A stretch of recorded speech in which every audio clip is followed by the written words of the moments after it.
দেখে না, দেখে কে? কেউ যেটা দেয় না, দেয় কে? সে আল্লাহ রাব্বুল ইজ্জাতুল জালালের দরবারে আমরা শুকর গুজার হচ্ছি। আমরা সবাই আওয়াজ করে পড়ে নিচ্ছি কালিমাতুশ শুকর, আলহামদুলিল্লাহ। গলা ছেড়ে দিয়ে আওয়াজ করে, প্রিয় লালমনিরহাটের ভাইয়ের আওয়াজ করে সবাই পড়ুন, রব্বানা লাকাল হামদ হামদান কাসীরান তাইয়্যিবান মুবারাকান ফীহি ইয়া রাব্বি লাকাল হামদু কামা ইয়ানবাগি লিজালালি ওয়াজহিকা ওয়া আযীমি সুলতানিকা লাকাল হামদু বিল ঈমান লাকাল হামদু বিল ইসলাম লাকাল হামদু বিল কুরআন। আমরা আল্লাহ রাব্বুল ইজ্জাতুল জালালের দরবারে শুকরিয়া জ্ঞাপনের পাশাপাশি আজকের এই প্রোগ্রামের ইন্তেজামিয়া কমিটি, ইসলামিক সোসাইটি লালমনিরহাটকে অন্তরের অন্তঃস্থল থেকে ধন্যবাদ জানাতে চাই, শুভেচ্ছা জানাতে চাই। যারা দীর্ঘদিন টানা পরিশ্রম শেষে আজকে লালমনিরহাট জেলায়, যেটা আমার বেসিকলি রংপুর বিভাগের প্রোগ্রাম ছিল, এই ঐতিহাসিক প্রোগ্রামের আয়োজন তারা করেছে, আলহামদুলিল্লাহ।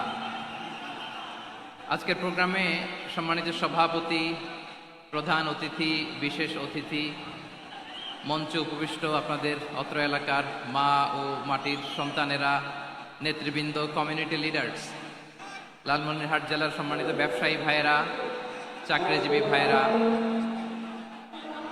ছাত্র ভাইয়েরা, ভলান্টিয়ার্স ভাইয়েরা এবং লালমনিরহাট জেলা স্টেডিয়ামে অবস্থানরত আমার মা এবং বোনেরা, আমি আপনাদের সবাইকে অন্তরের অন্তঃস্থল থেকে শুভেচ্ছা জানাতে চাই, ধন্যবাদ জানাতে চাই যে আপনারা এত চমৎকার একটি প্রোগ্রামের আয়োজন করেছেন। প্রিয় ভাইয়েরা, আপনারা জানেন যে আমি প্রতি বিভাগে একবার করে সফর করছি। তো সেই সুবাদে রংপুর বিভাগের প্রোগ্রামটা আমি লালমনিরহাটে দিয়েছি এবং আমি আশ্বস্ত হয়েছিলাম যে লালমনিরহাটের প্রোগ্রাম খুবই গোছালো হবে, সুষ্ঠু হবে, শান্ত হবে। সেটার নমুনা আলামত আমি দেখতে পাচ্ছি, আলহামদুলিল্লাহ।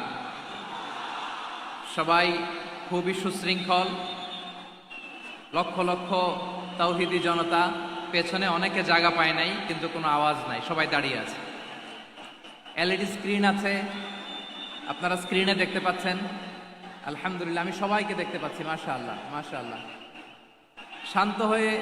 শান্ত হয়ে আপনারা বসুন, অল্প কিছু সময় কথা বলার সুযোগ আমি পাবো। যেহেতু আমি হেলিকপ্টারে করে এসেছি, হেলিকপ্টারগুলোর আবার একটা পলিসি আছে, সানসেটের আগে, সূর্য ডোবার আগে তাদেরকে এয়ারপোর্টে আবার ল্যান্ড করতে হয়। এখানে 3:30টার মধ্যে আমাকে উঠে যেতে হবে। আমি যদি বারবার আপনাদেরকে থামাতে থাকি, শান্ত হতে বলি এবং এগুলোতেই যদি আমরা সময় নষ্ট করে ফেলি, তাহলে এই যে বিশাল মহাসমাবেশ, বিশাল আয়োজন, যেখানে 2-4টা আমি বার্তা দিতে চাই, এগুলো ব্যাহত হবে। লালমনিরহাটের ছেলেরা খুব ভদ্র, শান্তশিষ্ট। আসার পর থেকে আমাকে রিসিভ করা থেকে শুরু করে স্টেজে আনা থেকে শুরু করে, এবং আলহামদুলিল্লাহ তরুণ জেনজি শ্রোতাদেরকে আমি দেখতে পাচ্ছি, তারা খুবই কোঅপারেটিভ, সহযোগিতা করার, কোঅপারেট করার, অ্যাসিস্ট করার মানসিকতা আমার ভাইদের আছে, আলহামদুলিল্লাহ আলহামদুলিল্লাহ। আমি চাইবো আমরা একটু নীরব, নিস্তব্ধ পরিবেশ তৈরি করার একটু চেষ্টা করব। প্রচন্ড রোদ, আপনাদের যেমন কষ্ট হচ্ছে আমারও কষ্ট হচ্ছে। ওনারা বলেছিল স্টেজকে সরাবে, উপরে পর্দা দিবে। আমি বললাম দরকার নাই, যেই পরিস্থিতিতে আছি আমরা বসি, শান্ত হইতে হবে। এখানে আমি শান্ত হইতে বলবো, ভলান্টিয়ার্সরা মাইক নিয়ে শান্ত হইতে বলবে, আমাদের সম্মানিত উপস্থাপক উনি শান্ত হইতে বলবে। এগুলোর অপেক্ষায় না থেকে নিজ দায়িত্বে আমরা সবাই শান্ত থাকি, যাতে লালমনিরহাটের এই প্রোগ্রাম একটা ইতিহাস হয়ে থাকে বাংলাদেশে, ঠিক কিনা বলেন? যখন আমি সময় দিব, শাউট করতে বলবো, নয়েজ করতে বলবো, তখন নয়েজ করতে হবে আওয়াজ করে। আর যখন কথা বলবো তখন একেবারে চুপ থাকতে হবে, একেবারে চুপ। মাশাআল্লাহ, হ্যাঁ ঠিক আছে, একেবারে চুপচাপ থাকতে হবে। ধুলা উড়ানো যাবে না, সামনে আগানো যাবে না। নিজের সুবিধা, নিরাপত্তা বুঝতে হবে। এটা কোনো রাজনৈতিক সমাবেশ না, এখানে লাফালাফি, চিৎকার চেঁচামেচি, হাত দেখানোর দরকার নাই। হাত দেখানোর পর্ব শেষ।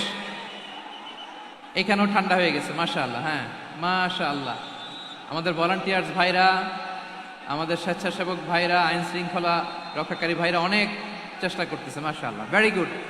I am very happy to C this scenario. মাশাআল্লাহ, আলহামদুলিল্লাহ। আমি একটু দেখতে চাই যে রংপুর বিভাগের কে কোন জেলা থেকে আপনারা এসেছেন। কুড়িগ্রাম থেকে কারা এসেছেন দেখি, কুড়িগ্রাম। মাশাআল্লাহ, মাশাআল্লাহ। আচ্ছা, গাইবান্ধা জেলার কে আসছেন? গাইবান্ধা, মাশাআল্লাহ। ঠাকুরগাঁও, ঠাকুরগাঁও অনেকে আসছেন। দিনাজপুর জেলা থেকে, মাশাআল্লাহ। নীলফামারী, ঠিক আছে, ফি আমানিল্লাহ। পঞ্চগড় অনেক আসছে। রংপুর, রংপুর,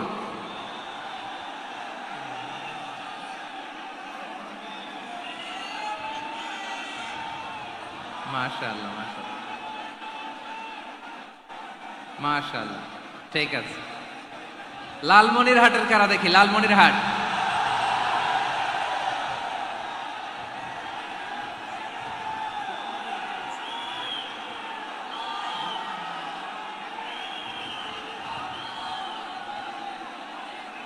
মাশাআল্লাহ, মাশাআল্লাহ, মাশাআল্লাহ, মাশাআল্লাহ,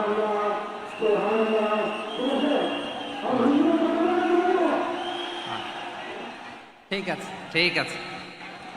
আচ্ছা, এই রংপুর বিভাগের বাইরে থেকে অন্য জেলার কারা কারা আসছেন দেখি, তাও আছে অনেকে। মাশাআল্লাহ, ঠিক আছে, ঠিক আছে।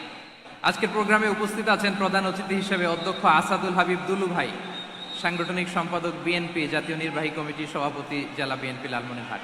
বিশেষ অতিথি হিসেবে আমাদের অনেক ভাইরা এসছেন, সবাইকে শুকরিয়া জানাই। সভাপতিত্ব করছেন জনাব আব্দুল হাকিম।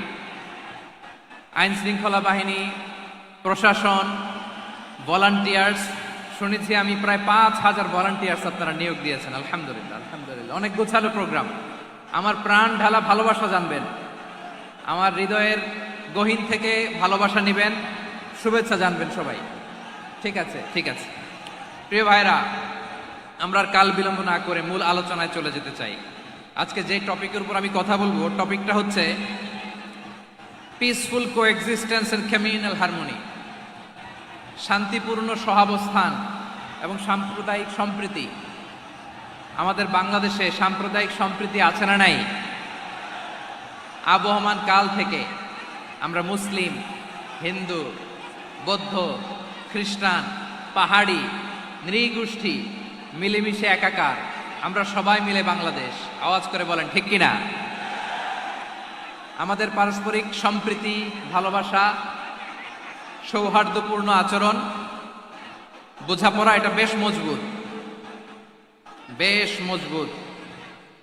তবে মাঝে মাঝে আমাদের এই সম্প্রীতির ভেতরে অনেকে ফাটল ধরাতে চায়। আমরা যে সুখে আছি, শান্তিতে আছি, এটা অনেকের ভালো লাগে না, ঠিক কিনা বলেন? আমাদের মধ্যে সাম্প্রদায়িক সম্প্রীতি, সৌহার্দ্যপূর্ণ আচরণ, ভালোবাসা, এটা আবহমান কাল ধরে আছে। তার প্রমাণ, আমরা তাফসিরুল মাহফিলের আয়োজন করলে আমাদের হিন্দু ভাইরা ডিস্টার্ব করে না, ঠিক কিনা? এবং আমি যদি বলি হাত তোলেন, হিন্দু ধর্মের কারা কারা এসেছেন, কত শত কত হাজার যে হাত উঠবে, আপনি অবাক হয়ে যাবেন। আমি চাচ্ছি না হাত উঠাতে। খুলনাতে সর্বশেষ যে আমি প্রোগ্রাম করে গেলাম, সেখানে কয়েকশো হিন্দু ভাই আসছে আমাদের আলোচনা শুনতে, আলহামদুলিল্লাহ। অনেক বৌদ্ধরা আসে, অনেক খ্রিস্টানরা আসে। এবার সফরেও অনেক হিন্দু ভাইরা আমার সাথে দেখা করেছে। তারা বলেছে, হুজুর, আমরা আপনার আলোচনা শুনি। আলহামদুলিল্লাহ বলেন। So it's our responsibility to present our religion to our non-Muslim brothers and sisters. আমাদের অমুসলিম ভাই বোনদের কাছে ইসলামের সৌন্দর্য তুলে ধরা, এটা আমাদের দায়িত্ব। We all are the ambassador of Islam. আমরা প্রত্যেকে দায়িত্বশীল, আমরা প্রত্যেকে এক একজন ইসলামের অ্যাম্বাসেডর। আলহামদুলিল্লাহ বলেন। এজন্য এমন ভাবে দ্য বিউটি অফ ইসলাম, ইসলামের সৌন্দর্য আমাদেরকে ফুটিয়ে তুলতে হবে, যাতে করে নন মুসলিমরা শাহাদা পড়ে, কালিমা পড়ে মুসলমান হয়ে যায়। অনেক নন মুসলিম ভাই বোন আমাদের হাতে শাহাদা পড়ে, কালিমা পড়ে মুসলমান হয়েছে, অনেক। সো আমরা যেন ইসলামের বিউটিটাকে তুলে ধরতে পারি, ইসলামের বিউটিটাকে তুলে ধরতে পারি, এবং এই যে সম্প্রীতি, এটাকে যেন আমরা অটুট রাখতে পারি। আদতে আদতে বাংলাদেশের ইতিহাস বলে আমাদের দেশে কোনো দাঙ্গা নাই, আছে? লালমনিরহাটের ভাইয়ের আওয়াজ করে বলেন, আমাদের দেশে হিন্দু মুসলিম দাঙ্গা আছে? আমরা ভাই ভাই, আওয়াজ করে বলুন তো, আমরা কি ভাই ভাই? কিন্তু কিছু দুষ্ট লোক আছে, তারা আমাদের সম্পর্কের মধ্যে ফাটল ধরাতে চায়, ঠিক কিনা বলেন? মাঝে মাঝে ঝগড়া লাগাতে চায়। দেখবেন পত্রপত্রিকায় দেখা যায় বিভিন্ন ধর্মীয় উপাসনালয়গুলোতে হামলা চালানো হয়। এগুলো রাজনৈতিক উদ্দেশ্য প্রণোদিত, এগুলোর সাথে ইসলামের কোনো সম্পর্ক নাই। এই জন্য এই দুর্বৃত্তদের ব্যাপারে আমাদের সাবধান থাকতে হবে। আমরা সবসময় যেমনি ঐক্যবদ্ধ, ইউনাইটেড, আমরা যদি এরকম ইউনাইটেড থাকি, এই সমস্ত দুর্বৃত্তদের কালো হাত ভেঙে দিতে আমাদের 1 ঘন্টাও লাগবে না। চিল্লায় বলো ঠিক কিনা? আমরা সংঘবদ্ধ থাকবো। এই যে আমাদের পিসফুল কোএক্সিস্টেন্স, শান্তিপূর্ণ সহাবস্থান, হিন্দুরা পূজা করে, যেদিন হিন্দুদের পূজা অনুষ্ঠান আমরা ওই দিন তাফসির মাহফিল করি না, ঠিক কিনা বলেন?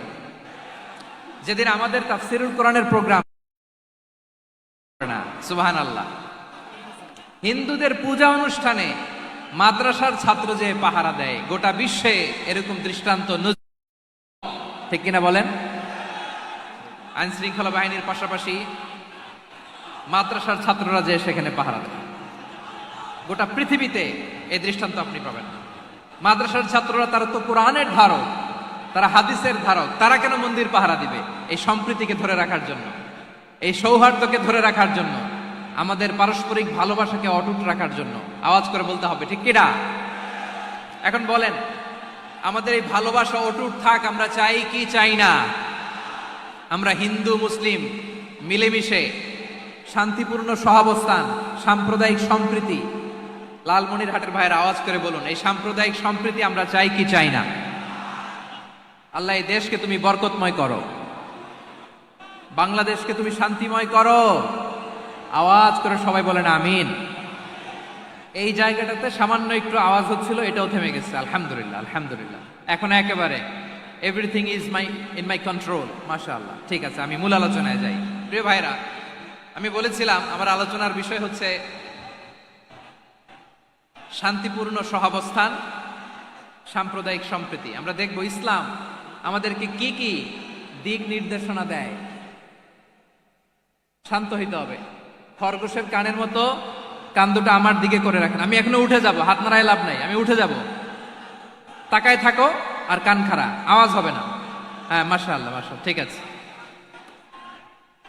আমরা দেখবো যে রাসূল সাল্লাল্লাহু আলাইহি ওয়াসাল্লাম এই পিসফুল কোএক্সিস্টেন্সের জন্য আমাদের কি শিখিয়েছেন, কি কি গাইডলাইন দিয়েছেন। আমরা 1, 2, 3, 4 করে এগুলো আপনাদের সাথে শেয়ার করব। আমি আপনাদের খেদমতে সূরাতুল আনআমের 108 নম্বর আয়াত তেলাওয়াত করেছি। এখানে আল্লাহ রাব্বুল ইজ্জা ওয়াল জালাল তিনি ইরশাদ করছেন, ওয়ালা তাসুব্বুল্লাযীনা ইয়াদউনা মিন দুনিল্লাহি ফায়াসুব্বুল্লাহা আদওয়ান বিগাইরি ইলম কাযালিকা যায়্যান্না লিকুল্লি উম্মাতিন আমালাহুম থুম্মা ইলা রাব্বিহিম মারজিউহুম ফায়ুনাব্বিউহুম বিমা কানু ইয়ামালুন। রব্বুল আলামিন বলেন, গোলাম ও আমার ইমানদার বান্দারা, শোনো শোনো, ও আমার বিশ্বাসী বান্দারা, শোনো শোনো, লা তাসুব্বুল্লাযীনা ইয়াদউনা মিন দুনিল্লাহ ফায়াসুব্বুল্লাহা আদওয়াম বিগাইরি ইলম। ও আমার বিশ্বাসী বান্দারা, যারা আল্লাহকে ব্যতি রেখে, আল্লাহকে বাদ দিয়ে অন্য উপাস্যকে ডাকে, দেবীর পূজা করে, দেবতাদের পূজা করে, তোমরা খবরদার তাদের গালি দিও না। আওয়াজ করে বলেন, কি দিও না? আল্লাহ বলেন, ও বিশ্বাসীরা শোনো, যারা আল্লাহকে বেছে রেখে দেব দেবীর পূজা করে, অন্য উপাস্যের পূজা করে, তাদেরকে ডাকে, ওই দেবতাদেরকে তোমরা গালি দিও না। যদি ওই দেবতাদেরকে গালি দাও, তাহলে ভুলবশত, শত্রুতাবশত তারা তোমাদের রব আল্লাহকে গালি দেবে, ঠিক কিনা? তোমরা যদি তাদের দেবতাদের গালি দাও, ওরা রেগে তোমার আল্লাহরে গালি দিবে, তাহলে আল্লাহরে গালি খাওয়ানোর কারণ হয়ে গেলাম আমি, ঠিক কিনা বলেন? সম্মানিত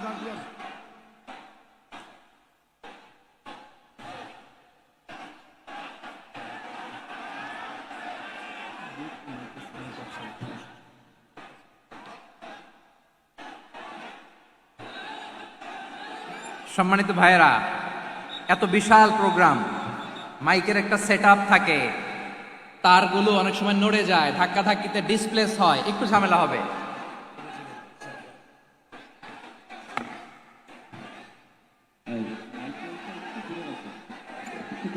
ব্যাস ব্যাস ব্যাস, হ্যাঁ ঠিক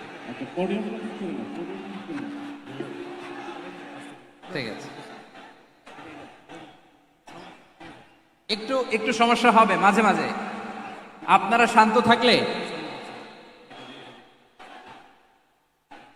শান্ত থাকতে হবে। এইভাবে সাউন্ড নাই, এই নাই, এই বলতে বলতে আমার সময়ও নাই, উঠে যেতে হবে, এগুলো বোকামি। এই বিভাগীয় প্রোগ্রামগুলোতে যাই, চিৎকার চেঁচামেচি করে তোমরা আসো, সময় শেষ, আমাকে উঠে যেতে হয়। আমরা তো বঞ্চিত হলাম, গুরুত্বপূর্ণ অনেক কথা শোনাবো তোমাদের, অনেক। প্রিয় ভাইরা, আপনারা শান্ত হয়ে বসুন, শান্ত হয়ে। রব্বুল আলামিন বলেন, খবরদার বিশ্বাসীরা, আল্লাহ ছাড়া যারা অন্যান্য উপাস্যদেরকে ডাকে, দেবতাদেরকে ডাকে, তাদেরকে তোমরা গালি দিও না।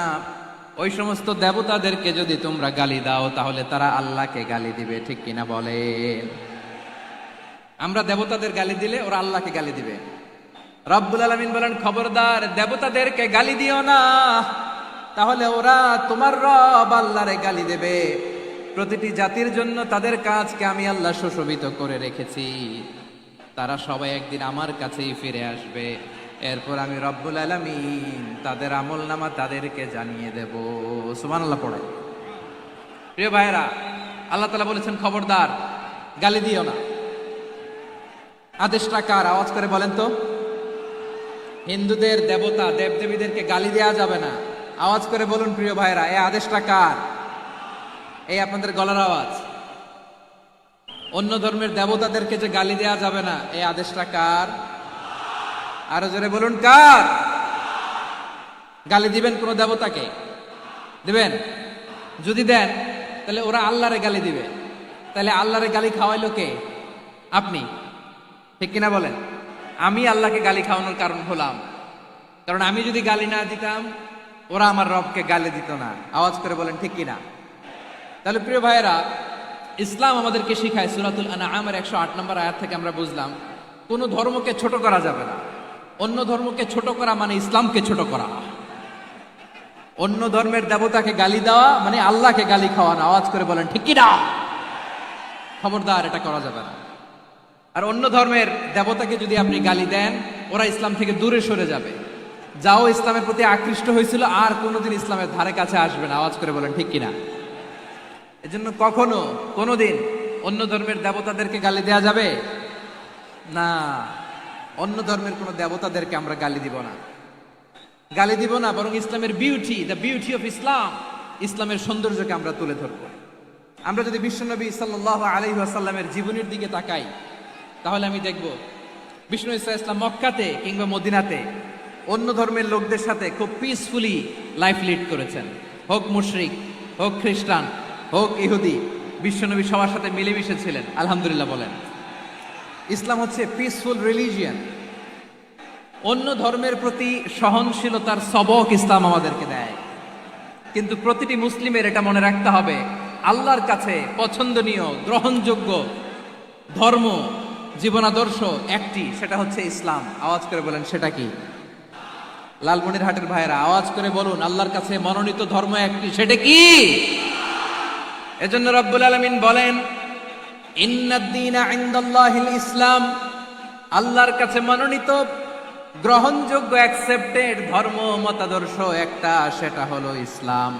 ইসলাম ছাড়া অন্য কোনো ধর্ম যদি কেউ তালাশ করে, তার ওই ধর্ম আল্লাহ গ্রহণ করবে না। ওমাই ইয়াবতাগি গায়রাল ইসলামি দীনান ফালাই ইউকবালা মিন ওয়া হুয়া ফিল আখিরাতি মিনাল খাসিরিন।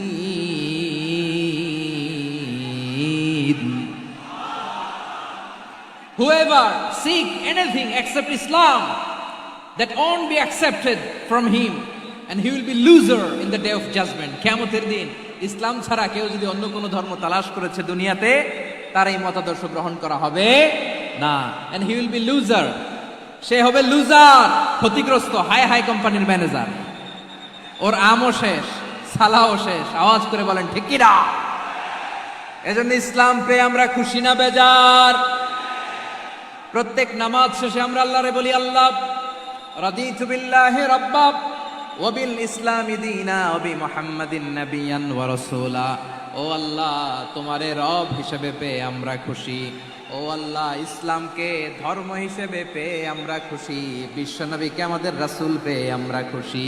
ঠিক কিনা বলেন? ইসলাম ছাড়া অন্য কোনো ধর্ম আমরা গ্রহণ করব না। ঠিক কিনা বলেন? আল্লাহর কাছে অ্যাকসেপ্টেড রিলিজিয়ান একটা, সেটা ইসলাম। তো বিশ্বনবী সাল্লাল্লাহু আলাইহি ওয়াসাল্লাম মক্কাতে কিংবা মদিনাতে খুব পিসফুলি এক্সিস্ট করেছেন, যে কোনো ধর্মের সাথে মিলেমিশে চলেছেন। তার প্রমাণ আমরা যদি রাসূল সাল্লাল্লাহু আলাইহি ওয়াসাল্লামের বায়োগ্রাফির দিকে তাকাই, তাহলে দেখব তিনি মুশরিকদের সাথে পিস ট্রিটি করেছেন, শান্তি চুক্তি, পিস ট্রিটি, পিস এগ্রিমেন্ট। আপনারা হুদাইবিয়ার সন্ধির নাম শুনেছেন?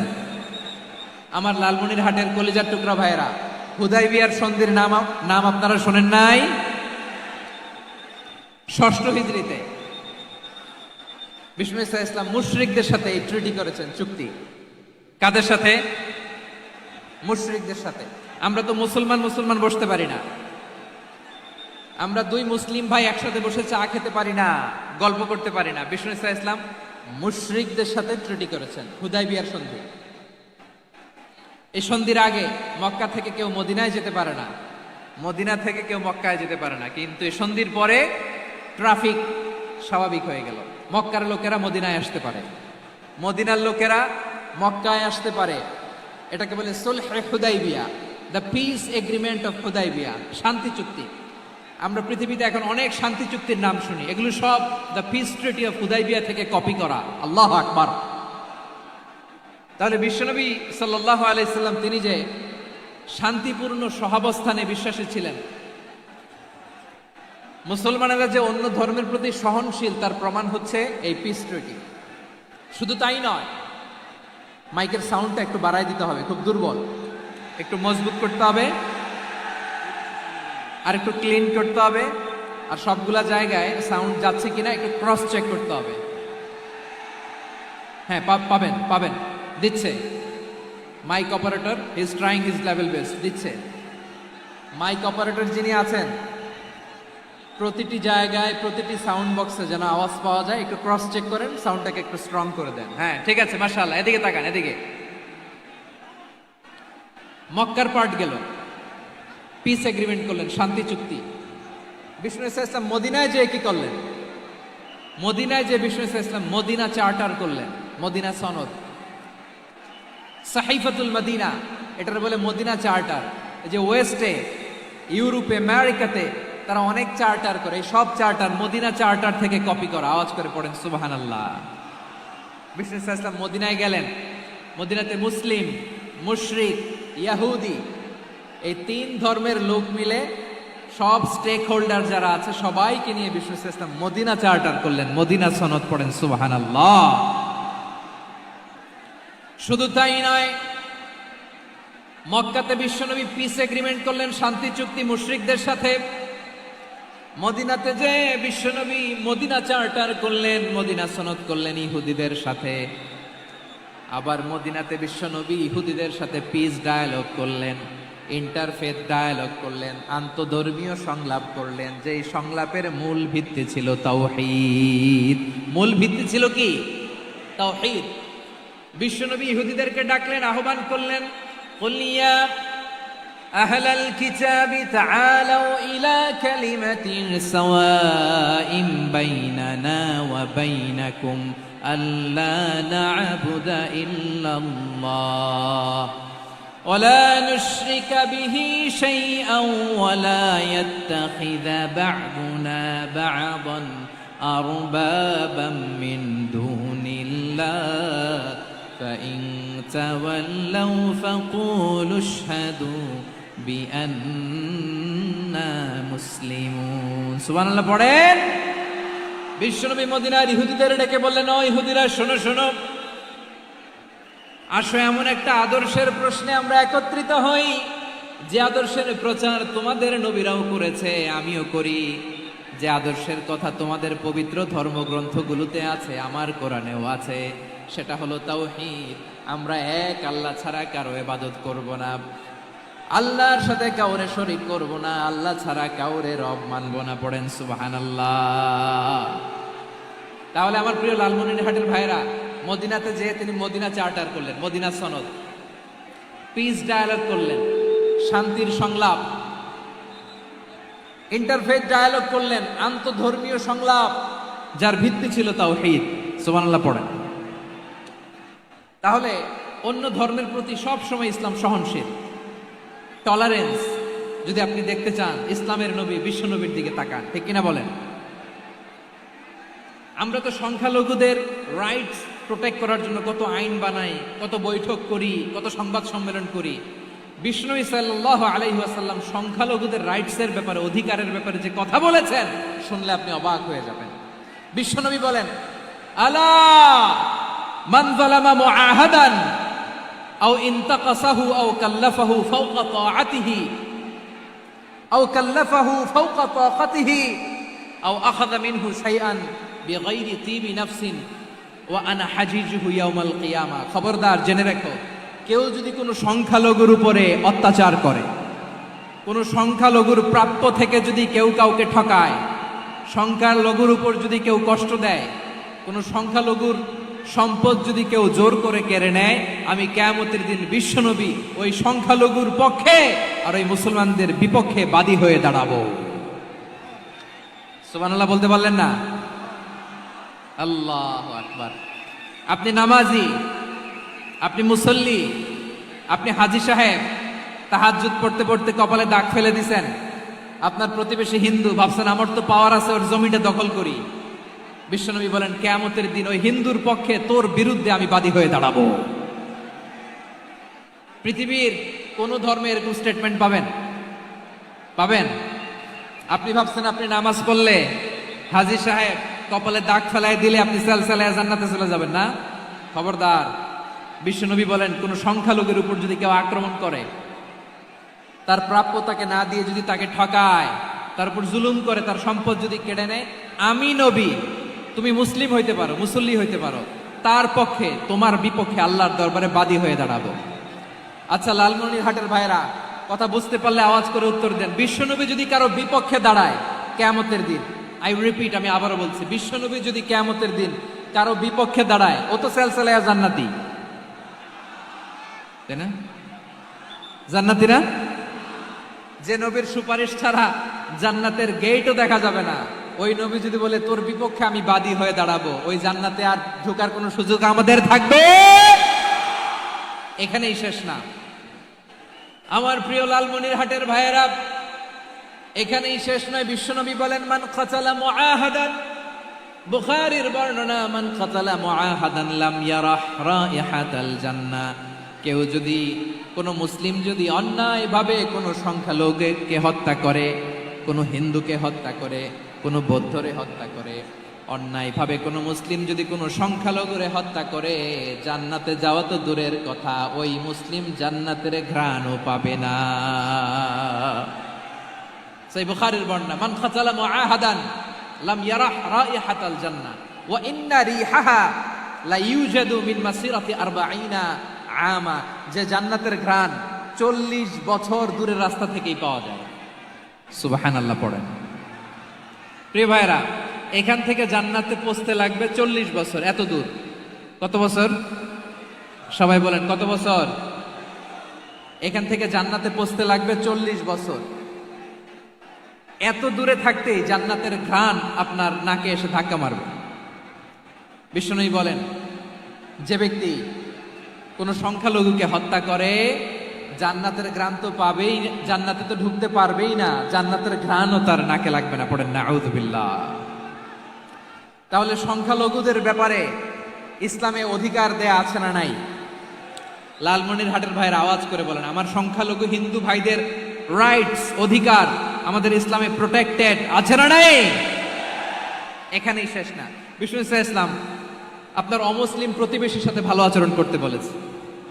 আমাদের হয় না এটা মুসলিম পাড়া ওটা বৌদ্ধ পাড়া, হয় না? অনেক সময় হয় না এটা আমাদের মুসলিম পাড়া ওইটা হিন্দু পাড়া, এরকম আছে না নাই? লালমনিরহাটে নাই না? আছে? হিন্দু যদি আপনার প্রতিবেশী হয় কি করবেন?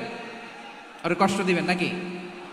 কেন, ও তো হিন্দু, ও তো আমার আল্লাহরে ডাকে না, ওরে কষ্ট দিলে জায়েজ হবে না? খবরদার। বিষ্ণু ঈসা ইসলাম বলেন, মান কানা ইউমিনু বিল্লাহ ওয়াল ইয়াউমিল আখির ফালিউকরিম জারাহ, যে আল্লাহ বিশ্বাস করে আর আখিরাতে বিশ্বাস করে সেজন্য প্রতিবেশীর সাথে ভালো আচরণ করে। সুবহানাল্লাহ। কলিজা জুড়ায় যায় না আমার নবীর কথাগুলো শুনলে? যে আল্লাহ বিশ্বাস করে, যে আখিরাতে বিশ্বাস করে সেজন্য প্রতিবেশীর সাথে ভালো আচরণ করে। এখানে বলছে মুসলিম প্রতিবেশী বলছে, নামাজি প্রতিবেশী বলছে, আল্লাহওয়ালা প্রতিবেশী বলছে না। প্রতিবেশী আস্তিক হোক নাস্তিক হোক, প্রতিবেশী মুমিন হোক মুশরিক হোক, প্রতিবেশী হইলেই তার সাথে ভালো আচরণের দরকার আছে না নাই? আমার প্রিয় লালমনিরহাটের ভাইরা, বিষ্ণু ঈসা ইসলাম ওনার ইহুদি প্রতিবেশীদের দেখাশোনা করতেন। আওয়াজ না শোনা যাক, আমারও তো দেখা যায়, আমারও তো দেখা যায়। তাকায় থাকেন, তাকায় থাকলে সওয়াব হবে। কোরআনের কথা যেখান থেকে হয় এদিকে তাকায় থাকলেই বরকত। তাকায় থাকেন। জি জি, মাইক, আমি তার মাইক ঠিক করতে আসি না এদিকে, এই মাইক ঠিক করব ওই মাইক ঠিক করব, ওদিকে পাইলট বলবে হুজুর চলে আসেন। জি বসুন বসুন, মাশাআল্লাহ। হ্যাঁ খুব শান্ত, ঠিক আছে। পুলিশ ভাইরা না খেয়ে দিনরাত আপনারা যাতে সুশৃঙ্খল একটা প্রোগ্রাম উপহার পান এটাই চেষ্টা করতেছে, আপনাদেরকে কষ্ট দিতে আসে নাই, একটু একটু সহযোগিতা করেন। জি মাশাআল্লাহ, হ্যাঁ ঠিক আছে। আমার প্রিয় ভাইরা, প্রতিবেশী আস্তিক হোক নাস্তিক হোক, মুসলিম হোক হিন্দু হোক, তার সাথে ভালো আচরণ করতে হবে। বিষ্ণু ঈসা ইসলাম ওনার ইহুদি প্রতিবেশীর বাসায় যেতেন। কোন প্রতিবেশী? ইহুদি। আওয়াজ করে বলেন, কোন প্রতিবেশী? ইহুদি। এক ইহুদি কিশোর বিষ্ণু ঈসা ইসলামের খেদমত করতে, ইহুদি ছেলে আমার নবীর খেদমত করতো, তারা ছিল নবীর প্রতিবেশী। তো অনেক দিন হয় ইহুদি ছেলেটা আসে না। বিষ্ণুনবী খোঁজ দিলেন, ঘটনা কি? একটা ইহুদি ছেলে না আমার খেদমতে আসতো, ছেলেটা কই? খোঁজ নিয়ে জানলেন ছেলেটা অসুস্থ। বিষ্ণু ঈসা ইসলাম ওই ইহুদির বাড়িতে চলে গেলেন ওই ছেলেটাকে দেখা করার জন্য, ভিজিট করার জন্য। সুবহানাল্লাহ পড়বেন না? গেলেন, যে দেখে ইহুদি ছেলেটা মুমূর্ষ, জান জান যায় যায় ভাব, বিছানায় পড়ে আছে, তার বাবা দাঁড়ানো। বিশ্বনবী তার মাথার পাশে বসলেন, মাথায় হাত বুলিয়ে দিলেন, আর ছেলেটাকে বললেন আসলিম, হে ইহুদি ছেলে আসলিম, ইসলাম ধর্ম গ্রহণ করো। তো ছোট্ট ছেলে ভাবে আমরা ইহুদি, এখন ইসলাম ধর্ম গ্রহণ করলে আব্বা যদি বকা দেয়, ফানাযারা ইলা ওয়াজহি আবি, ছেলেটা তার বাবার চেহারার দিকে তাকালো, দেখি আব্বা কি কয়। আব্বা যদি বলে তাইলে ইসলাম ধর্ম গ্রহণ করবো। ইহুদি ছেলেটা তার বাবার দিকে যখন তাকালো, ওর বাবা বলে আতি আবুল কাসিম, আবুল কাসিম যা বলে তাই করো। আবুল কাসিম হচ্ছে বিষ্ণু ঈসা ইসলামের একটা কুনিয়াত, উপনাম। আমার রাসূলের বড় ছেলের নাম ছিল কাসেম। যেমন দেখবেন আমাদের এলাকায় কারো ছেলের বড় ছেলের নাম যদি হয় আব্দুল্লাহ, এরা আব্দুল্লাহর বাপ বলে ডাকে। কারো বড় মেয়ের নাম যদি হয় ফাতেমা, এরা কি ডাকে? ফাতেমার বাপ বলে না? তো বিষ্ণু ঈসা ইসলামের বড় ছেলের নাম ছিল কাসেম। ইহুদি বাবা বলল আতি আবুল কাসেম, আবুল কাসেম যা বলে তাই শোনো, মানে মোহাম্মদ যা বলে তাই শোনো। এই কথা শুনে ছেলে সাহস পাইছে, ছেলে আবার পড়তে আরম্ভ করলো আশহাদু আল্লাহ ইলাহা ইল্লাল্লাহ ওয়া আশহাদু আন্না মুহাম্মাদার রাসূলুল্লাহ। পড়েন আল্লাহু আকবার। বিশ্বনবীর আহ্বান শুনে ওই আহ্বানে সাড়া দিয়ে ইহুদি ছেলে শাহাদা পড়ে মুসলমান হয়ে গেল। তার হৃদয়টারে ইমানের নূর দিয়ে আলোকিত করে দিল কে? প্রিয় ভাইরা, এবার রাসূল সাল্লাল্লাহু আলাইহি ওয়াসাল্লাম বের হয়ে আসলেন ঘর থেকে, আর বললেন আলহামদুলিল্লাহিল্লাযী আনকাযাহু মিনান নার, প্রশংসা সে আল্লাহর যে আল্লাহ জাহান্নামে চলে যাচ্ছিল প্রায় এমন একটা লোককে মুহূর্তের মধ্যে কালেমায়ে শাহাদাতের বদৌলতে জান্নাতি বানায় দিলেন। আওয়াজ করে পড়েন সুবহানাল্লাহ। এই হাদিস থেকে আমরা কি শিখলাম? What is the moral of the story? এক নাম্বার স্টোরি হলো, প্রতিবেশী ইহুদি হোক হিন্দু হোক, যাবেন, সুসম্পর্ক রাখবেন, উপহার দিবেন, বিপদে পাশে দাঁড়াবেন, তাইলেই তো আপনাদের প্রতি, মুসলমানদের প্রতি তারা আকৃষ্ট হবে, ঠিক কিনা বলেন? আপনি যদি হিন্দুদের সাথে বৌদ্ধদের সাথে নাই মিশেন, নাস্তিকের কাছে নাই যান তো ইসলামের সৌন্দর্যটা ওরা বুঝবে কেমনে? আমার অনেক হিন্দু পরিচিত ভাই আছে, ওরা আমাদের ইফতারির প্রোগ্রামে এসে একসাথে ইফতারি করে। অনেক মদখোর আমার সাথে বসে একসাথে ডিনার করে, হাফ প্যান্ট পরা, গলায় স্বর্ণের চেইন, হাতে স্বর্ণের ব্রেসলেট, আইসা আমার সাথে ডিনার করছে, আছে এরকম। গাঁজাখোর, আমি বলে আসো, welcome welcome to my dinner, আসো বসো। বসলেই তো আমি ওর ডিএনএ, চিন্তার ডিএনএ চেঞ্জ করে দেওয়ার সুযোগ পাবো। চিল্লায় বলো ঠিক কি না? আসতে হবে আমার কাছে। Our door is open. The door of Islam is open 24/7. সব সময় আমাদের ইসলামের দরজা আমার অমুসলিম ভাইদের জন্য খোলা আছে না নাই? এই হাদিস থেকে দুইটা শিক্ষা। এক নম্বর শিক্ষা, প্রতিবেশী মুসলিম হোক অমুসলিম হোক, যান, অসুস্থ হইলে একটু আপেল নিয়ে যান, আঙ্গুর নিয়ে যান, কমলা নিয়ে যান, তাদের সাথে ভালো আচরণ করেন। ইসলামের বিউটি দেখে, সৌন্দর্য দেখে অবাক হবে, নসিব ভালো হলে কোনোদিন কালিমা পড়ে মুসলমান হয়ে যাবে। ঠিক কিনা বলেন? তাহলে অমুসলিমের সাথে ভালো সম্পর্ক। বিশ্বনবী ইহুদির বাড়িতে গেলেন, ইহুদির বাড়ি, আর আমার মুসলমান ভাই আমার কাফের বলে, এরকম আছে না নাই? মুসলিমরা দেখতে পারে না, সহ্য করতে পারে। বিশ্বনবী সাল্লাল্লাহু আলাইহি ওয়াসাল্লাম ইহুদির বাড়িতে গেলেন, এটা একটা শিক্ষা। আরেকটা শিক্ষা হলো, ভাইয়েরা ধাক্কা মেরে এসে সামনে এসে কি লাভ? প্রোগ্রাম তো শেষ হচ্ছে, এখনই শেষ হচ্ছে। তো এই যে আমাদের বকশি ভাই ওয়াদা নিল, হাত তোলালো, মিম বলে এত কথা বলল, তো আমি জেলায় জেলায় যে খালি হাত নাড়াই তোমাদের জন্য নাকি? হ্যাঁ, হাত নাড়াই শুধু। এই ধাক্কাইতে ধাক্কাইতে এদিকে এসে হাত নাড়াইতেছে, হয়েছে তো, দেখলাম তো, ঠিক আছে, মাশাআল্লাহ, অনেক সুশৃঙ্খল, অন্যান্য যে কোনো জেলার জন্য সুশৃঙ্খল। আমার দিকে তাকাও, আমার দিকে তাকাও, ঠিক আছে। এই যে দাঁড়িয়ে আছে, একটা ছেলে নড়ে না, দেখছেন? মাশাআল্লাহ মাশাআল্লাহ মাশাআল্লাহ। হ্যাঁ, এইভাবেই। আর কয়েকটা মজাদার কথা আছে, শোনো। এই হাদিস থেকে আমাদের শিক্ষা হলো, আমার প্রতিবেশী যেই ধর্মের হোক আমি সম্পর্ক রাখবো। অসুস্থ হলে যাব, কি বলেন ভাইরা? যাবেন না? যাবেন না আপনারা?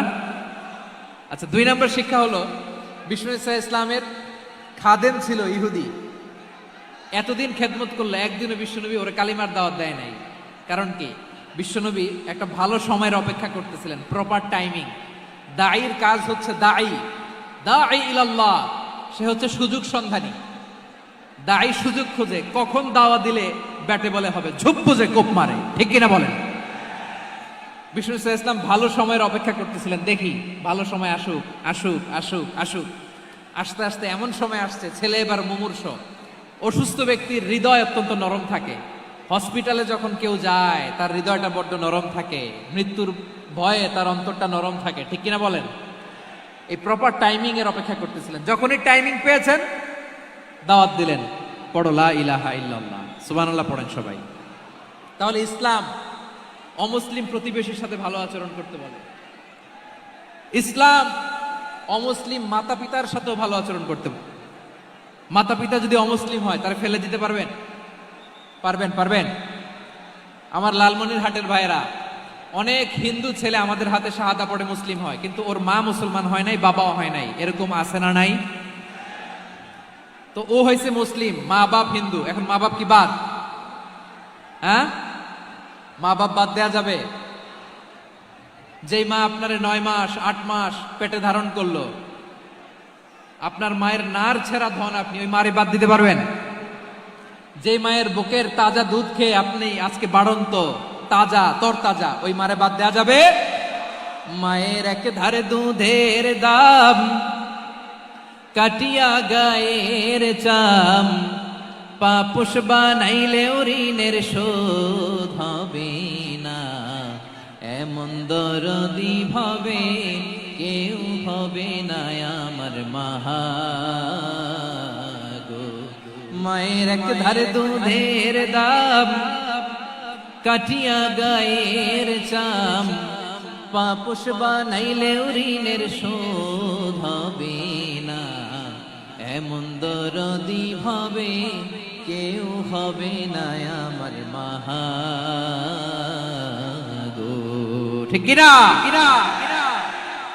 মাকে তো বাদ দেওয়া যায় না। وقضى ربك ألا تعبدوا إلا إياه وبالوالدين إحسانا আল্লাহ বলে অবধারিত দুইটা ভার্ডিক তোমাদের জন্য, এক আল্লাহর ইবাদত করবা আর মা বাবার প্রতি ইহসান করবা। আদেশটা কার? মা বাবার প্রতি ইহসান করতে হবে। আমার মা হিন্দু হোক ভালো আচরণ করতে হবে, বৌদ্ধ হোক ভালো আচরণ করতে হবে। আমার যে সমস্ত হিন্দু ভাইয়েরা মুসলিম হয়েছে, তোমাদের মা বাবা এখনো মুসলমান হয় নাই, তাদের সাথে ভালো আচরণ করতে হবে। আপনাদের খেদমত নিজে করতে হবে অথবা খেদমতের ব্যবস্থা করাই দিতে হবে। মান্থলি যে খরচ লাগে এটা দিতে হবে। আরে তুমি এখন মুসলিম, তোমার মা বাবা হিন্দু, এখনই তো সুযোগ ইসলামের সৌন্দর্য দেখানো। এখন মা বাবা যদি দেখে আরে এটা হিন্দু থাকতে তো বদমাইশ ছিল, বেয়াদব ছিল, কি এমন ধর্ম সে গ্রহণ করলো যেটা গ্রহণের সাথে সাথে সে পাল্টে গেল? কি এমন ধর্ম সে গ্রহণ করেছে যেটা তার জীবনকে আলোকিত করে দিয়েছে? নসিব ভালো হইলে তারাও কালিমা পড়ে মুসলমান হয়ে যাবে। বিষ্ণু ইসা ইসলামের স্ত্রীর নাম ছিল আয়েশা রাদিয়াল্লাহু তাআলা আনহা, আবু বকর রাদিয়াল্লাহু তাআলা আনহুর মেয়ে। আবু বকর রাদিয়াল্লাহু তাআলা আনহুর আরেক মেয়ের নাম হচ্ছে আসমা। কি নাম? দুজনই আবু বকর রাদিয়াল্লাহু তাআলা আনহুর মেয়ে, আসমা আর আয়েশা। নাম দুটো কেমন লাগে? আসমা নামটা কেমন লাগে? আয়েশা নামটা কেমন লাগে?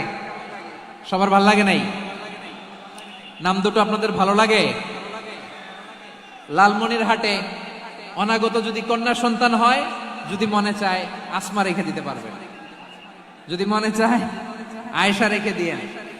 দেশে বিদেশে এয়ারপোর্টে রাস্তা ঘাটে শুধু বলে হুজুর একটা নাম দেন, আমার ছেলের একটা নাম দেন, মেয়ের একটা নাম দেন। তো আমার মনে আছে যশোরের আবদিনের মাহফিলে আমি একটা দুইটা নাম দিয়েছিলাম।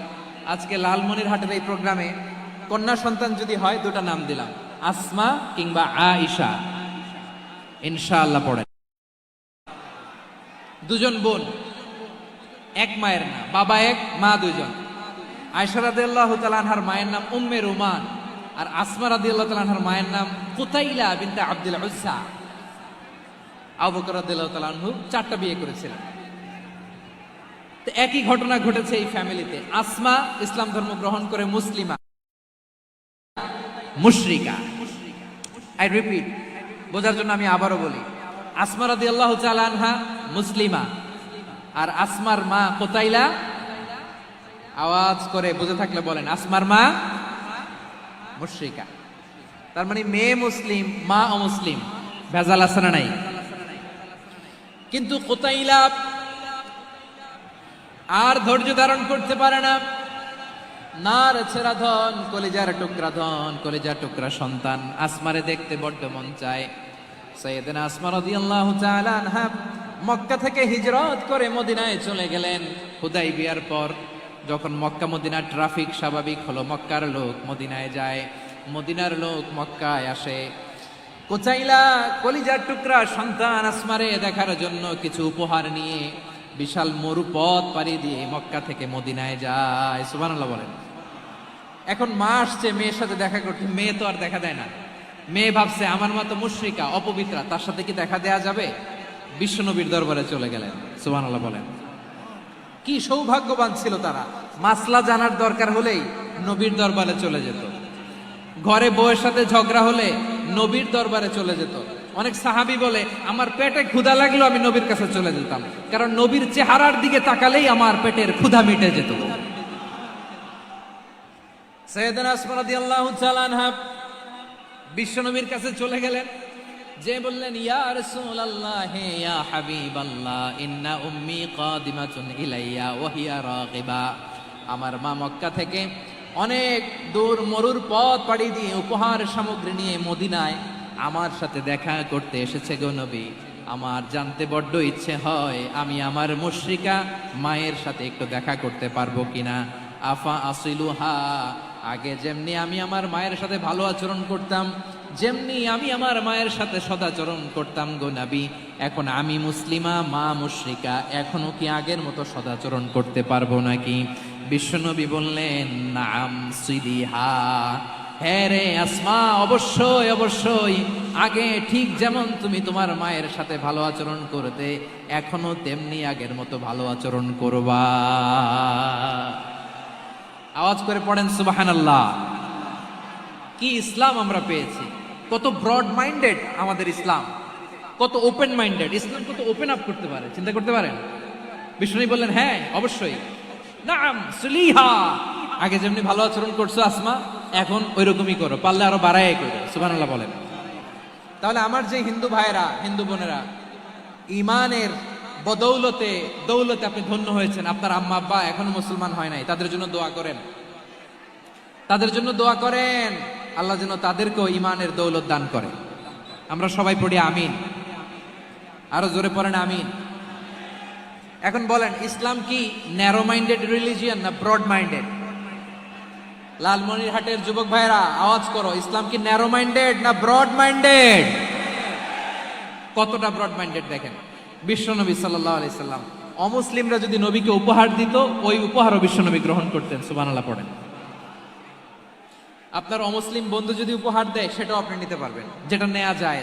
কিন্তু আপনার বন্ধু যদি আপনার মদের বোতল দেয়, নিতে পারবেন? হ্যাঁ, মদের বোতল দিলে পারবেন। আপনার বন্ধু যদি আপনার পর্ক দেয়, পর্ক, শুকরের গোশত মিশ্রিত কোনো খাবার, ওটা নিতে পারবেন না। হালাল যে কোনো জিনিস নিতে পারবেন। বিশ্বনবী সাল্লাল্লাহু আলাইহি ওয়াসাল্লাম অমুসলিমদের দেয়া হাদিয়া গ্রহণ করতেন। কেমন নবী ছিলেন? আমার নবীরে চিনে নেন, আমার নবীর অ্যাটিটিউড জেনে নেন। বিশ্বনবী সাল্লাল্লাহু আলাইহি ওয়াসাল্লাম যখন কোনো জনপদে যেতেন, 3টা অপশন নিয়ে যেতেন। প্রিয় ভাইয়ের আওয়াজ করে বলতে হবে, কোন জনপদে গেলে আমার নবীর অপশন থাকতো কয়টা? আমার মতো 3 আঙ্গুল উঁচু করে দেখান আর বলুন, আমার নবী কোন জনপদে গেলে কয়টা অপশন নিয়ে যেতেন? 1 নাম্বার অপশন আসলিম তাসলাম। নতুন এলাকায় গেলে বলতেন আসলিম তাসলাম, ইসলাম ধর্ম গ্রহণ করো, শান্তিতে থাকবা, আমার ভাই হয়ে যাবা, আমরা ভাই ভাই। ইসলাম মানো, আমরা ভাই ভাই। অপশন নাম্বার কত? 1। যদি বলে না ইসলাম মানবো না, ওকে, অপশন নাম্বার 2, মুসলিম হওয়ার দরকার নাই, লা ইকরাহা ফিদ্দিন, ইসলামে কোনো বাড়াবাড়ি নাই। খ্রিস্টান আছো থাকো, বৌদ্ধ আছো থাকো, ইহুদি থাকতে চাও থাকো, কিন্তু আমরা যেহেতু রিজিওনাল সুপার পাওয়ার, আমাদের আন্ডারে থাকো, ট্যাক্স দিয়া থাকো, এটার বলে জিজিয়া। আলেম যারা আছেন বুঝবেন, এটার আরবিতে কি বলে? জিজিয়া। You pay us the tax, we will give you the security. তোমরা ট্যাক্স দিবা, আমরা সিকিউরিটি দিব, আমাদের আওতায় থাকবা, কেউ তোমাদেরকে আক্রমণ করতে পারবে না, আমরা নিরাপত্তা দিব। সুবহানাল্লাহ বলেন। এটা অপশন নাম্বার কত? আচ্ছা, বুঝে থাকলে বলেন, 1 নাম্বার অপশন কি ছিল? ইসলাম। ইসলাম মানো, শান্তিতে থাকবা, ভাই ভাই, আমরা ভাই ভাই। অপশন নাম্বার 2, ট্যাক্স দাও, আমরা নিরাপত্তা দিব, মুসলিম হওয়া লাগবে না। এখন 1 নাম্বারও মানে না, 2 নাম্বারও মানে না, মুসলিম হবো না, ভালো, খ্রিস্টান থাকো, ট্যাক্স দাও, আমরা সিকিউরিটি দিব না, এটাও মানি না। বিষ্ণু বলেন, তাহলে তলোয়ার আমাদের আর তোমাদের মাঝে ফয়সালা করবে। মুসলিমও হবো না, ট্যাক্স দিবা, নিরাপত্তা দিব, আমরা সুপার পাওয়ার, আমাদের আন্ডারে থাকবে, এটাও না। তাহলে তোমাদেরকে তো আমরা বিশ্বাস করতে পারি না, কখন না কখন বিশ্বাসঘাতকতা করো, কার সাথে মিলে হাত মিলাও, তলোয়ার আমাদের মাঝে ফয়সালা করবে। তখন তিনি জেহাদের সশস্ত্র সংগ্রামের ঘোষণা দিতেন। সুবহানাল্লাহ পড়েন। দেখেন, পশ্চিমারা জেহাদকে এইভাবে চিত্রায়িত করে না। ওরা জেহাদ বলতে বোঝায় তলোয়ার, হাত কাটো, গলা কাটো, না। জেহাদ সশস্ত্র সংগ্রাম 3 নম্বরে। অধিকাংশ ক্ষেত্রেই বিশ্বনবীর সুন্দর আচরণ দেখে, আরে আমার নবীর যে নুরানি চেহারা, অনেকে তো কেবল সিরেফ চেহারাটা দেখেই কালিমা পড়ে মুসলমান হয়ে গিয়েছে। যারা মুসলিম হয় নাই, তারা তাদের ইসলামেই বলবৎ ছিল, ট্যাক্স দিয়ে ইসলামের আন্ডারে ছিল। যারা এটাও মানে নাই, ওইটাও মানে নাই, তাদের বিরুদ্ধে জেহাদ। বিষ্ণু ইসলাম 7ম হিজরিতে যখন খায়বার বিজয়ের পরে ইসলাম রিজিওনাল সুপার পাওয়ার হিসেবে আত্মপ্রকাশ করলো, বিশ্বনবী চিঠি লিখলেন অন্যান্য সুপার পাওয়ারের কাছে, রাষ্ট্রীয় চিঠি লেখে এক রাষ্ট্রপ্রধান আরেক রাষ্ট্রপ্রধানের কাছে। ঠিক কিনা বলেন? জানেন না আপনারা? এই যে 24-এর ছাত্র নাগরিক অভ্যুত্থানে, এই অভ্যুত্থান যখন শুরু হয়, আমি তখন সাউথ আফ্রিকাতে একটা স্ট্যাটাস দিয়েছিলাম, কোটা নয়, গোটা দেশ সংস্কার করা লাগবে। শুধু বাংলাদেশ নয়, সারা বিশ্বের বাংলা ভাষাভাষী লোকেরা এই আন্দোলনের সাথে সমর্থন তারা করেছে, এটাকে সাপোর্ট করেছে, তারা সমর্থন দিয়েছে। আমাদের ইউনাইটেড আরব আমিরাতের বাংলাদেশি ভাইয়েরা, তারা সেখানে রাস্তায় নেমে এসেছিল, জানেন? ওইখানে ডেমনস্ট্রেশন করা যায় না, সেখানকার সরকার তাদেরকে যাবজ্জীবন দিয়েছিল। তখন আমাদের এই যে প্রধান উপদেষ্টা ডক্টর মোহাম্মদ ইউনূস সরাসরি G2G বলে এটারে, G2G, government to government, G2G উনি চিঠি লিখলেন যে তাদেরকে, ইউর হাইনেস, হে সম্মানিত আমির, আপনি আমার এই চিঠির কারণে আমার সম্মানে এই 53 জন বাংলাদেশিকে মাফ করে দেন। এই চিঠির বদৌলতে বেকসুর খালাস পেয়ে গিয়েছিল আমাদের ভাইরা, জানেন না এই ঘটনা আপনারা? তাহলে গভর্নমেন্ট টু গভর্নমেন্ট চিঠি দেওয়া হয়। সপ্তম হিজরিতে বিষ্ণু ইসলাম সব সুপার পাওয়ারের কাছে চিঠি দিলেন, রোমান সম্রাটের কাছে, পারস্য অধিপতির কাছে, মিশরের অধিপতির কাছে, সবার কাছে চিঠি লিখলেন। চিঠির ভাষা ছিল এরকম, মিন মুহাম্মাদিন রাসূলিল্লাহ ইলা মুকাওকিস আযীমিল কিবত, মুহাম্মদ রাসূলুল্লাহর পক্ষ থেকে মিশরের বাদশার কাছে, আসলিম তাসলাম, ইসলাম মানো শান্তিতে থাকবা, সালামুন আলা মান ইত্তাবাআল হুদা, শান্তি তার জন্য যে হেদায়েতের অনুসরণ করে। সুবহানাল্লাহ পড়েন। তো এই চিঠি অনেকে ভালোভাবে রিসিভ করেছে, অনেকে এই চিঠি পাওয়ার পরে নবীর কাছে আবার ইন রিটার্ন উপহার পাঠিয়েছে। কি পাঠিয়েছে? উপহার। মিশরের বাদশাহ মুকাওকিস তিনি বিশ্বনবীকে বিশাল এক উপহারের ডালি পাঠিয়েছেন। মিশরের বাদশাহ মুকাওকিস ছিলেন ধর্মে খ্রিস্টান। লালমনিরহাটের ভাইয়েরা আওয়াজ করে বলেন, মিশরের বাদশাহ ধর্মে কি ছিল? খ্রিস্টান। কি উপহার দিয়েছিল আমার নবীকে? শুনতে মনে চায়? আওয়াজ নাই লালমনিরহাটের গলায়, শুনতে মনে চায়? 1000 স্বর্ণ মুদ্রা, 1000 স্বর্ণ মুদ্রা। 2টা খ্রিস্টান দাসী, একজনের নাম মারিয়া বিনতে শামউন আল কিবতিয়া, আরেকজনের নাম সিরিন বিনতে শামউন আল কিবতিয়া। একজন খ্রিস্টান দাস 20 থান কাপড় জামা বানানোর জন্য, আমরা নবী যেন সেলাই করে জামা বানাতে পারে এজন্য 20 থান কাপড়, 20 থান ফাইন গার্মেন্ট। সুবহানাল্লাহ পড়বেন না? এরপরে একটা গাধা যেটার নাম ছিল উফাইর, আর একটা খচ্চর, এটার নাম ছিল দুলদুল। খচ্চর চিনেন? গাধা আর ঘোড়ার ক্রসিং এ যে প্রাণীটা দুনিয়াতে আসে ওটার খচ্চর বলে। তো এই যে সুপার পাওয়ার খ্রিস্টান বাদশার কাছে নবী চিঠি লিখলেন, ওই খ্রিস্টান বাদশা আমার নবীকে উপহার দিল। বিশ্বনবী এই উপহারগুলো সানন্দে গ্রহণ করেছে। সুবহানাল্লাহ পড়বেন না? তাহলে অমুসলিম কেউ যদি আপনাকে উপহার দেয়, হালাল উপহার হলে আপনি গ্রহণ করতে পারবেন। অনুরূপভাবে পারস্যের বাদশা, রোম সম্রাট বিশ্বনবীকে উপহার পাঠিয়েছেন, আমার নবী সবগুলো উপহার গিফট গ্রহণ করেছেন। সুবহানাল্লাহ বলেন। তাহলে প্রিয় লালমনিরহাট আওয়াজ করে বলুন, ইসলাম কি ন্যারো মাইন্ডেড রিলিজিয়ন না ব্রড মাইন্ডেড? আম্মাজান আয়েশার কাছে মাসালা জানতে চায় মেয়েরা, হে আম্মাজান, অগ্নি উপাসকেরা তাদের ঈদের দিন নওরোজের সময় আমাদেরকে পাখি দেয়, নেওয়া যাবে? উনি বললেন, ওরা জবাই করে দিলে নেওয়া যাবে না, কিন্তু ওরা যদি ফলমূল এরকম খাবার দেয় এগুলো নেওয়া যাবে। তার মানে অমুসলিমদের দেয়া উপহার এটা গ্রহণ করা যায়। সুবহানাল্লাহ বলেন। শুধু তাই নয়, বিষ্ণু ঈসা ইসলাম অমুসলিমদের সাথে আর্থিক লেনদেনও করেছেন, ফিনান্সিয়াল ডিলিং করেছেন। অমুসলিমদের সাথে প্রয়োজনে আপনি ফিনান্সিয়াল ডিলিং করতে পারবেন। আমরা প্রায় দেখি বাজারের মিষ্টির দোকানগুলো আমার হিন্দু ভাইদের। লালমনিরহাটে মিষ্টির দোকান, দইয়ের দোকান কারা চালায়? হিন্দুরা চালায় না? তারপরে যে বারবার শপ, চুল কাটে যে নাপিত, অধিকাংশ নাপিতের দোকানে কারা? আমার হিন্দু ভাইরা। তা আপনি চুল কাটতে পারবেন কিনা? পারবেন কিনা বলেন? পারবেন। তার দোকান থেকে দই মিষ্টি কিনতে পারবেন কিনা? হ্যাঁ, আমার মুসলিম ভাইয়ের দোকান থাকলে ওইটারে আমি বেশি প্রায়োরিটি দিব, ঠিক কিনা? কিন্তু যদি তাদের সার্ভিস নিতে চান, প্রোডাক্ট নিতে চান, পারবেন। তার দলিল সহিহ বুখারী, আম্মা জান আয়েশা রাদিয়াল্লাহু তাআলা আনহা বলেন, ইশতারা রাসূলুল্লাহ সাল্লাল্লাহু আলাইহি ওয়াসাল্লাম মিন ইয়াহুদিয়িন তুআমান ওয়া রাহানাহু দিরআহু মিন হাদিদ। রাসূল সাল্লাল্লাহু আলাইহি ওয়াসাল্লাম এক ইহুদির কাছ থেকে, কার কাছ থেকে? সবাই বলে নাই কার কাছ থেকে? আমার নবী, পেয়ারা নবী এক ইহুদির কাছ থেকে জব কিনেছিল। জব, বার্লি, যেটা দিয়ে রুটি বানায়।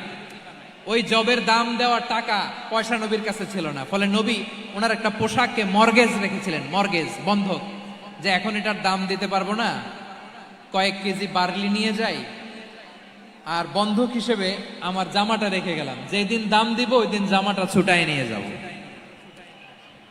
সুবহানাল্লাহ পড়বেন না? বাকিতে নিছিলেন, বাকিতে। দিরআহু মিন হাদিদ, লোহার তৈরি বর্ম, মানে যুদ্ধের পোশাক লোহা দিয়ে বানানো।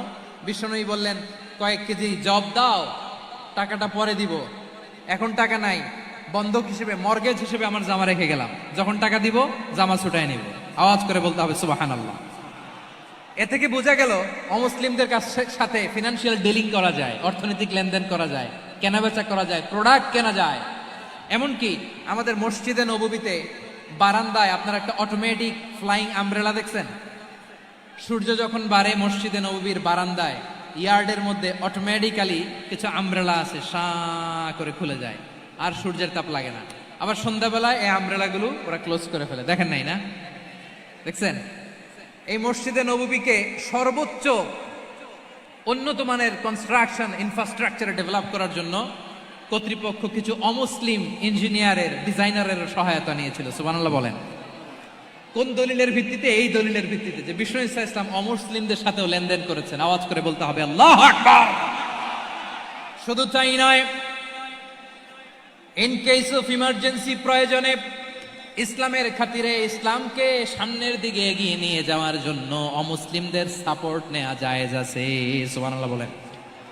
অমুসলিমদের সাপোর্ট নেয়া, তাদের থেকে অর্থ নেয়া, পলিটিক্যাল সাপোর্ট, পলিটিক্যাল অ্যাসাইলাম নেওয়া জায়েজ আছে। আমাদের অনেক বিশ্ববরেণ্য দায়ীরা আমেরিকায় অস্থায়ীভাবে অ্যাসাইলাম নিয়ে থাকে, নিজের দেশে গেলে ফাঁসিতে ঝুলাই দিবে। যুগ যুগ ধরে দায়ীদের উপর এরকম অত্যাচার আর নির্যাতন আছে না নাই? মিশরের অনেক দায়ীরা পাশ্চাত্যে যেয়ে থাকে। এই যে তারা পলিটিক্যাল অ্যাসাইলাম নিয়ে থাকে, রাজনৈতিক আশ্রয়, এটা জায়েজ আছে না? এটা যে জায়েজ আছে তার প্রমাণ স্বয়ং বিশ্বনবী সাল্লাল্লাহু আলাইহি ওয়াসাল্লাম পলিটিক্যাল সাপোর্ট নিয়েছিলেন অমুসলিমদের কাছ থেকে। সুবহানাল্লাহ বলেন। খুব মজাদার একটা ঘটনা শুনবেন, আপনাদের আগ্রহ দেখে তো মনে হয় না শোনার ইচ্ছা আছে। আছে আছে, গলায় জোর আছে। লিল্লাহি তাকবীর, লিল্লাহি তাকবীর, নারায়ে তাকবীর। মাশাআল্লাহ।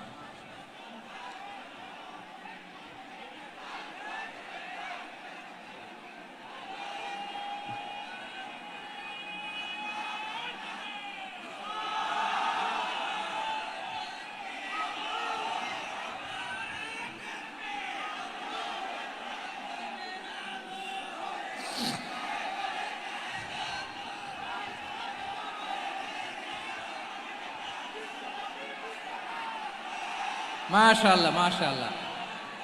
থামুন থামুন আমার ভাইরা। বিশ্বনবীর বয়স তখন প্রায় 51 বছর। কত বছর? বিশ্বনবীর সবচেয়ে কাছের মানুষ খাদিজা রাদিয়াল্লাহু তাআলা আনহা ইন্তেকাল করেছেন। বিশ্বনবী বড্ড কষ্ট পেলেন, হৃদয়টা ভেঙে খান খান। যিনি ঘরের ভেতরে বিশ্বনবীকে সান্ত্বনা দিতেন, ভালোবাসা দিতেন, বাইরে গেলে কুরাইশরা বকাঝকা করে, অত্যাচার করে, কিন্তু আম্মাজান খাদিজা রাদিয়াল্লাহু তাআলা আনহা ঘরটারে এমন শান্তির নীর বানায় রেখেছেন, এই ঘরের ভিতরে ঢুকলে বিশ্বনবীর কলিজাটা ঠান্ডা হয়ে যেত। এজন্য রব্বুল আলামিন বলেন, খাদিজা, ও আমার বান্দি খাদিজা, জান্নাতে এমন স্পেশাল একটা ঘর আমি তোমার জন্য রেডি করে রেখেছি। ওই ঘরের মধ্যে কোনো আওয়াজ নাই, ওই ঘরের মধ্যে কোনো নয়েজ নাই, ওই ঘরে কোনো বিশৃঙ্খলা নাই। কারণ মক্কার জমিনে আমার নবী কুরাইশদের বিশৃঙ্খলা, নয়েজ আর ঝামেলাগুলোকে উপেক্ষা করে যখন তোমার ঘরের ভিতরে ঢুকতো, ঘরটারে তুমি শান্তির নীর, ঠান্ডা, নীরব, নিস্তব্ধ, নিঝুম আর শান্তির নীর বানিয়ে রেখেছো। এজন্য জান্নাতে স্পেশাল একটা শান্তির নীর আমি তোমারে উপহার দেব। ওই প্রিয়তমা স্ত্রী খাদিজা ইন্তেকাল করলেন, বিশ্বনবীর হৃদয় ভেঙে খান খান। আবার ওনার চাচা আবু তালেব ইন্তেকাল করলেন, যিনি পলিটিক্যাল শেল্টার দিতেন নবীকে। কে দিতেন? আবু তালেবের ভয়ে, বিশ্বনবীর এই চাচার ভয়ে কোনো মুশরিক নবীর গায়ে হাত দেওয়ার সাহস পায় নাই। এখন স্ত্রীও নাই, চাচাও নাই, নবীকে আশ্রয় দেওয়ার কেউ নাই, নবীর চারদিকে অন্ধকার। নবী এখন কই যাবেন? আমার পেয়ারা নবী নতুন স্টেশন খুঁজতেছেন, নতুন দাওয়াতি প্ল্যাটফর্ম খুঁজতেছেন। তিনি যায়েদ বিন হারেসা রাদিয়াল্লাহু তাআলা আনহুকে নিয়ে মক্কার পাশের একটা নেইবরিং সিটি তায়েফে চলে গেলেন। কোথায় চলে গেলেন? লালমনিরহাটের ভাইয়ের আওয়াজ করে বলেন, কোথায় গেলেন? তায়েফে চলে গেলেন দিনের দাওয়াত দেওয়ার জন্য। কি দেওয়ার জন্য? নাকি জমি কিনতে গেছিলেন? জমি কিনতে, দুনিয়ার যশ খ্যাতির জন্য, নিজের কোনো লাভের জন্য? তায়েফবাসীদেরকে জাহান্নামের আগুন থেকে বাঁচানোর জন্য। আওয়াজ করে বলতে হবে ঠিক কিনা? বিশ্বনবী বিশাল মরুপথ, পাহাড়ি পথ পাড়ি দিয়ে তায়েফের মরুজমিনে গেলেন কোরআনের দাওয়াত নিয়ে, ইমানের দাওয়াত নিয়ে। কিন্তু তায়েফের লোকেরা বিশ্বনবীর দাওয়াতকে শুধু প্রত্যাখ্যান করেই থামে নাই, তারা বিশ্বনবীর সাথে অত্যন্ত খারাপ আচরণ করেছে। বিশ্বনবীকে শারীরিকভাবে হেনস্থা করেছে, আমার নবীকে শারীরিকভাবে অত্যাচার করেছে, আমার পেয়ারা নবীর গায়ে পাথর মেরেছে, বিশ্বনবীর গা বেয়ে ঝরঝর করে রক্ত ঝরেছে, নবী জামিনের মধ্যে লুটিয়ে পড়েছেন, আবার মেরেছে, আবার নবী হাঁটতে শুরু করলেন, পেছন থেকে আবার মেরেছে, আবার নবী রক্তাক্ত হয়ে জামিনের মধ্যে লুটিয়ে পড়লেন, আবার মেরেছে। বিশ্বনবীর মতো এত সুশ্রী মানব, বিশ্বনবীর মতো এত শুভ্র মানব, বিশ্বনবীর মতো এমন চমৎকার দেহাবয়ব দিয়ে রব্বুল আলামিন কাউকে বানান নাই। এরকম চমৎকার মানুষটাকে তারা তায়েফের ওই জমিনে রক্তাক্ত করেছে। বিশ্বনবী দুনিয়ার কোনো স্বার্থের জন্য সেখানে যান নাই, নিজের কোনো লাভের জন্য, প্রাপ্তির জন্য যান নাই, তায়েফবাসীদের জাহান্নামের আগুন থেকে বাঁচাতে গিয়েছেন। ঠিক কিনা বলেন? খেয়ে না খেয়ে দিন প্রচারের কাজে নিজেকে দিয়েছ বিলিয়ে, তায়েফের কাফিরেরা চিনল না সে আলো, দুষ্ট ছেলেদের পিছু দিল লেলিয়ে, পাথরের আঘাতে ক্ষত বিক্ষত হয়ে সারা শরীর থেকে রক্ত ঝরে। হে রাসূল তোমাকে ভুলি আমি কেমন করে, হে রাসূল তোমাকে ভুলি আমি কেমন করে। পারেন না আপনারা? ধরুন আমার সাথে। হাজার ব্যথা বেদনার পরে ফিরে আসনি তুমি আপন ঘরে, দিনের আলো তুমি ছড়িয়ে দিতে চলে গেলে মদিনায় মক্কা ছেড়ে। হে রাসূল তোমাকে ভুলি আমি কেমন করে, হে রাসূল তোমাকে ভুলি আমি কেমন করে। ঠিক কিনা বলেন? প্রিয় ভাইরা, তায়েফের ছেলেরা নবীকে রক্তাক্ত করলেন। আমার নবী কই যাবে? কই যাবে? মক্কায় জায়গা নাই, তায়েফে জায়গা নাই। তায়েফ থেকে ভারাক্রান্ত মন নিয়ে আমার নবী মক্কায় ফিরে আসলেন। বিশ্ব নবী মক্কায় ঢুকতে পারেন না। মক্কার মরুভূমির দিকে তাকিয়ে, উপত্যকার দিকে তাকিয়ে বিশ্বনবী ধা ধা করে কাঁদেন, ঝরঝর করে নবীর চেহারা মোবারক থেকে চোখের পানিগুলো বেয়ে বেয়ে পড়ে। আমার জন্মস্থান, আমার শৈশব, কৈশোর, যৌবন কেটেছে এই মক্কায়, আমার এলাকায় আমি ঢুকতে পারি না। বিশ্বনবী মক্কার অনতি দূরে দাঁড়িয়ে জায়েদকে পাঠালেন, জায়েদ যাও দেখো কেউ আমাকে সাপোর্ট করার মতো আছে কিনা, যাও অমুকের কাছে যাও। জায়েদ গেলেন, তারাও প্রত্যাখ্যান করে ফিরিয়ে দেয়। বিশ্বনবী বললেন যাও অমুক লোকের কাছে যাও, তিনিও প্রত্যাখ্যান করে ফিরিয়ে দিলেন। কেউ বিশ্বনবীকে আশ্রয় দিতে রাজি হয় না। নিজ জন্মভূমিতে বিতাড়িত বিশ্বনবী, সর্বশেষ বিশ্বনবী বললেন যাও মুতঈম ইবনে আদির ঘরে যাও। মুতঈম ইবনে আদি মুশরিক, তার কাছে যাও। গেলেন, মুতঈম ইবনে আদি রাজি হয়ে গেল। সুবহানাল্লাহ বলেন। দেখেন, অনেক বিপদের সময়ও আমি নিজে সাক্ষী, সামাজিকভাবে, রাজনৈতিকভাবে কত ঝঞ্ঝা, কত ষড়যন্ত্র, কত কনস্পাইরেসি পাড়ি দিয়ে আমাদেরকে সামনে এগিয়ে যেতে হয়। এই শত্রুদের ভেতরেও একজনকে দাঁড় করিয়ে দেয় যে আল্লাহর কোরআনের জন্য রেডি হয়ে যায়। পড়েন সুবহানাল্লাহ। মুতঈম ইবনে আদি, আল্লাহ তার মনকে নরম করে দিলেন। মুতঈম বলে, মুহাম্মদ আমি তোমাকে আশ্রয় দিব। তার দুই ছেলেকে পাঠালেন, যাও খোলা তলোয়ার নিয়ে, স্কট দিয়ে, গার্ড অফ অনার দিয়ে মুহাম্মদকে মক্কায় ঢুকাও, আর বলো আমি আমান দেব। আমান কি দিব? আমান মানে সিকিউরিটি, নিরাপত্তা। সিকিউরিটি ছাড়া, আমান দেওয়া ছাড়া কেউ থাকতে পারতো না মক্কায়। দুই ছেলে বিষ্ণু ইসা ইসলামকে নিয়ে আসলো। নবী কাবার চারদিকে তাওয়াফ করলেন, নামাজ পড়লেন। আবু জাহেল, উতবা, সাইবা, ওয়ালিদ ইবনে মুগিরা সবাই দেখে কেউ কিছু করতে পারে না। কারণ মুতঈম ইবনে আদি ঘোষণা দিয়েছেন, আমি মুহাম্মদকে আমান দিয়েছি, মুহাম্মদের গায়ে যেন কেউ স্পর্শ না করে। আওয়াজ করে পড়েন সুবহানাল্লাহ। নবীর এই বিপদকালে মুহূর্তে মুতঈমের হৃদয়টারে নরম করে দিল কে? আচ্ছা, লালমনিরহাটের ভাইয়েরা বলেন, এই মুতঈম কি মুসলিম ছিল না মুশরিক? সবাই বলতে হবে মুসলিম না মুশরিক। তাহলে মুশরিকের কাছ থেকে নবী পলিটিক্যাল অ্যাসাইলাম, আধুনিক রাষ্ট্রবিজ্ঞানের ভাষায় পলিটিক্যাল অ্যাসাইলাম, যেটাকে বলে রাজনৈতিক আশ্রয়, উনার আমান বা নিরাপত্তার এই ঘোষণায় তিনি মক্কায় ঢুকলেন। যতদিন নিরাপত্তা ছিল ছিলেন। মুতঈম যখন মারা গেল, বিষ্ণু ইসলাম হিজরত করে মদিনায় চলে গেলেন। সুবহানাল্লাহ। কিন্তু মুতঈম যে বিশ্বনবীর উপকার করছে এটা বিশ্বনবী ভুলে নাই। আমাদের অনেকে আছে উপকার করার পরে আর খেয়াল থাকে না, খাওয়ার পরে গলা দিয়ে নামলে আর খেয়াল থাকে না। এরকম আছে না নাই? আমার নবী ভুলে নাই। বদরের প্রান্তরে 70 জন কাফেরকে যখন বন্দী করে বিশ্বনবীর সামনে হাঁটু গেড়ে দাঁড় করানো হলো, বসানো হলো, 70 জন কাফের। কয়জন? বিশ্বনবী তাদের দিকে তাকিয়ে বললেন, সহিহ বুখারীর বর্ণনা, লাউ কানাল মুতঈম ইবনে আদি হাইয়ান সুম্মা কাল্লামানি হাউলাঈ নাতনা লা তারাকতুহুম লাহু। বদরের প্রান্তরে 70 জন বন্দী কাফিরের দিকে তাকিয়ে আমার নবী বললেন, আজকে মুতঈম ইবনে আদি যদি বেঁচে থাকতো আর তোমাদের 70 জনের ব্যাপারে যদি মুতঈম এক বাক্যে একটা সুপারিশ করত, তার সম্মানে আজকে তোদের সবাইকে আমি মাফ করে দিতাম।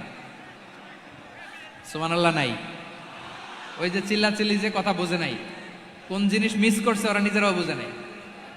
বিশ্বনবী মুতঈমের এই সাহায্যের কথা বলে নাই। 70 জন মুশরিক হাঁটু গেড়ে বসা, নবী চাইলে এখনই এক্সিকিউশন অর্ডার দিতে পারে। তিনি বললেন, আজকে যদি মুতঈম বেঁচে থাকতো আর মুতঈম যদি তোদের জন্য সুপারিশ করতে, এই আবর্জনাগুলোর ব্যাপারে সুপারিশ করতে, আমি মুহূর্তেই তোদেরকে এমনি মাফ করে দিতাম। এবার বলেন, ইসলাম কি ন্যারো মাইন্ডেড না ব্রড মাইন্ডেড? শুধু তাই নয়, যাকে যে সম্মান দেয়ার আমার নবী দিতেন, হোক আস্তিক হোক নাস্তিক, হোক মুসলিম হোক অমুসলিম। বিষ্ণু ইসলাম যখন রোমান সম্রাটের কাছে চিঠি লিখেছেন, আমার প্রিয় লালমনিরহাটের ভাইরা, অল্প কয়েক মিনিট কয়েকটা জরুরি কথা বলবো। এদিকে তাকান, এদিকে তাকান। রোমান সম্রাটের কাছে বিশ্বনবী যখন চিঠি লিখলেন মিন মুহাম্মদ রাসূলিল্লাহ ইলা হিরাকলা আযীমির রোম। মুহাম্মদের পক্ষ থেকে হিরাক্লিয়াসের কাছে, যিনি হচ্ছেন আযীমির রোম। এটা নবী নিজ থেকে বানায় লিখছেন, অতিরিক্ত সম্মান দিয়ে। কোন রাষ্ট্রপ্রধান যখন আসে তাদেরকে আমরা কি বলি জানেন? তার নামের শেষে HE এটা লিখতে হয়, H.E. মানে হিজ এক্সেলেন্সি। কি লেখে? হিজ এক্সেলেন্সি, অথবা ইউর হাইনেস, ইউর ম্যাজেস্টি। দেখেন, বিশ্বনবী সাল্লাল্লাহু আলাইহি ওয়াসাল্লাম সব নবীদেরও নবী। তিনি একজন মুশরিক খ্রিস্টান সম্রাট রোমান সম্রাটের কাছে চিঠি লিখতে যায়, লিখতেছে, ইলা হিরাকলা আযীমির রোম। হিরাক্লিয়াসের কাছে আমার চিঠি, যিনি রোমের আযীম, হিজ হাইনেস, মানে রোমের অনেক সম্মানিত এক বাহাদুর। আওয়াজ করে বলেন সুবহানাল্লাহ। তার মানে যাকে যে সম্মান দেয়ার এটা বিশ্বনবী দিতেন। এমনকি যে ইহুদিরা ভালো ছিল, এই ইহুদিদেরও প্রশংসা করেছেন বিশ্বনবী মুহাম্মদুর রাসূলুল্লাহ সাল্লাল্লাহু আলাইহি ওয়াসাল্লাম। এক ইহুদির প্রশংসা করেছেন বিশ্বনবী। ইহুদির কার?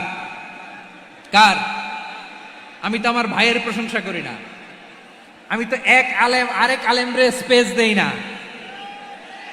আমি তো এক দায়ী আরেক দায়ীর সাথে বসতে চাই না। আমার নবী ইহুদির প্রশংসা করে। কার প্রশংসা? ওই ইহুদির নাম ছিল মুখাইরিক। সিরাত গ্রন্থ ঘাটলে পাবেন। তিনি বলেছেন, মুখাইরিক খাইরু ইয়াহুদ, Mukhayriq is the best of the Jews. জুইশদের মধ্যে সে সবচেয়ে ভালো। কেন প্রশংসা করলেন তার? এর কারণ মদিনা চার্টারে কথা ছিল সব ধর্মের মুসলিম, মুশরিক, ইহুদিরা মিলে মদিনাকে রক্ষা করবে। কিন্তু 3য় হিজরিতে যখন উহুদের যুদ্ধ শুরু হলো, সবার কথা ছিল যেই আক্রমণ করে আমরা মদিনাকে বাঁচাবো। কোন শহরকে বাঁচাবো? মদিনাকে। কিন্তু কুরাইশরা যখন অ্যাটাক করলো, ইহুদিরা আর আসে না, ইহুদিরা আর বেরোয় না। বিষ্ণু বললেন, ওহে ইহুদিরা, তোমরা না চুক্তি করলে আমার সাথে যে মদিনা বাঁচাতে সবাই ঝাঁপিয়ে পড়বো, আসো। একটা ইহুদিও বেরোয় না, কেউ আসে নাই সেদিন, একজন ছাড়া। তার নাম মুখাইরেক। তার নাম কি? মুখাইরেক বাহাদুরের মতো ঘোড় সাওয়ার হয়ে বেরিয়ে গেলেন। এবং বললেন, গোটা ইহুদি সাম্রাজ্যের একজনও যদি না আসে, আমি মুখাইরেককে কেউ ঘরে আটকে রাখতে পারবে না। বেরিয়ে আসলেন, এসে বললেন, আমি মুহাম্মদের পক্ষে যুদ্ধ করব। আমি মারা গেলে আমার সম্পদ আমার উত্তরাধিকারীরা পাবে না, আমার সম্পদ তোমরা মুহাম্মদকে দিয়ে দিবা। সুবহানাল্লাহ বলেন। উহুদের ময়দানে 70 জন মুসলমান শহীদ হলো। এই ইহুদি সেও মুসলমানের পক্ষে যুদ্ধ করে নিহত হলো। সুবহানাল্লাহ বলেন। মুসলিমদের লাশ যখন নিয়ে আসা হলো, এই মুখাইরিকের লাশও নিয়ে আসা হলো। মুসলিমদের লাশের পাশে মুখাইরিকের লাশ দেখে বিশ্বনবী মুখাইরিকের প্রতি অনেক খুশি হলেন। আর বিশ্বনবী খুশি হয়ে বললেন, মুখাইরিক খৈরু ইয়াহুদ, মুখাইরিক যদিও তুমি ইহুদি, তারপরে তুমি সব ইহুদিদের মধ্যে সেরা ইহুদি। পড়েন সুবহানাল্লাহ। আমার নবী ইহুদিকেও সম্মান দিতে কার্পণ্য করে নাই। আওয়াজ করে বলেন আল্লাহু আকবার। প্রিয় ভাইরা, এবার সর্বশেষ আওয়াজ করে বলেন, ইসলাম কি ন্যারো মাইন্ডেড নাকি ব্রড মাইন্ডেড? সবাই বলেন, ন্যারো মাইন্ডেড না ব্রড মাইন্ডেড? এজন্য অমুসলিম হইলেই তারা আমাদের শত্রু নয়। শত্রু কারা? এই লালমনিরহাটের ভাইয়েরা শোনেন, শত্রু কারা? যে সমস্ত অমুসলিম আমাদেরকে নিশ্চিহ্ন করে দিতে চায়, যে সমস্ত অমুসলিম আমাদের ভূখণ্ড থেকে আমাদেরকে তাড়িয়ে দিতে চায়, যে সমস্ত অমুসলিম আমার ধর্ম নিয়ে তুচ্ছতাচ্ছিল্য করে চিল্লায় বলেন ঠিক কিনা, তারা আমাদের শত্রু।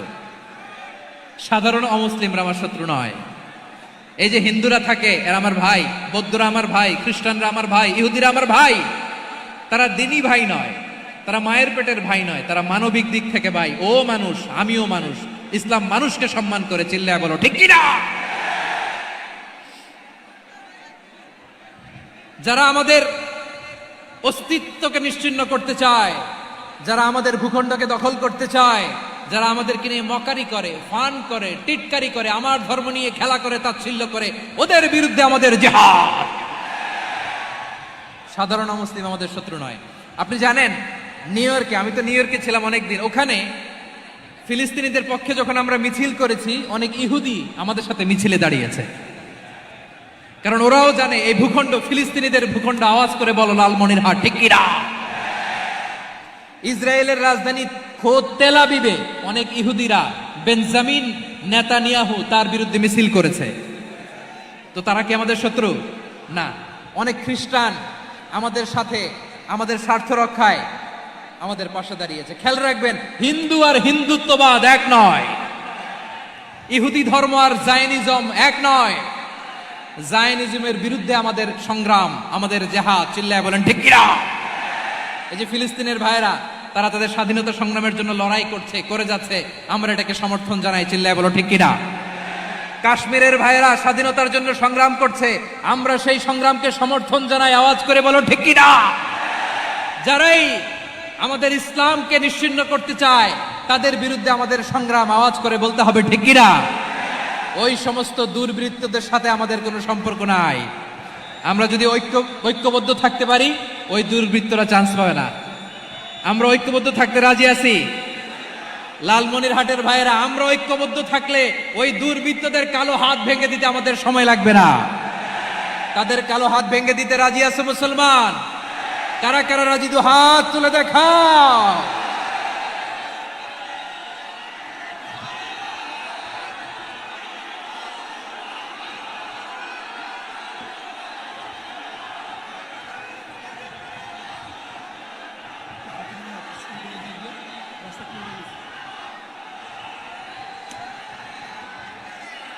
আমার প্রাণ প্রিয় লালমনিরহাটের ভাইয়েরা, শত্রু কাফের আর অশত্রু কাফেরের মধ্যে পার্থক্য আছে না নাই?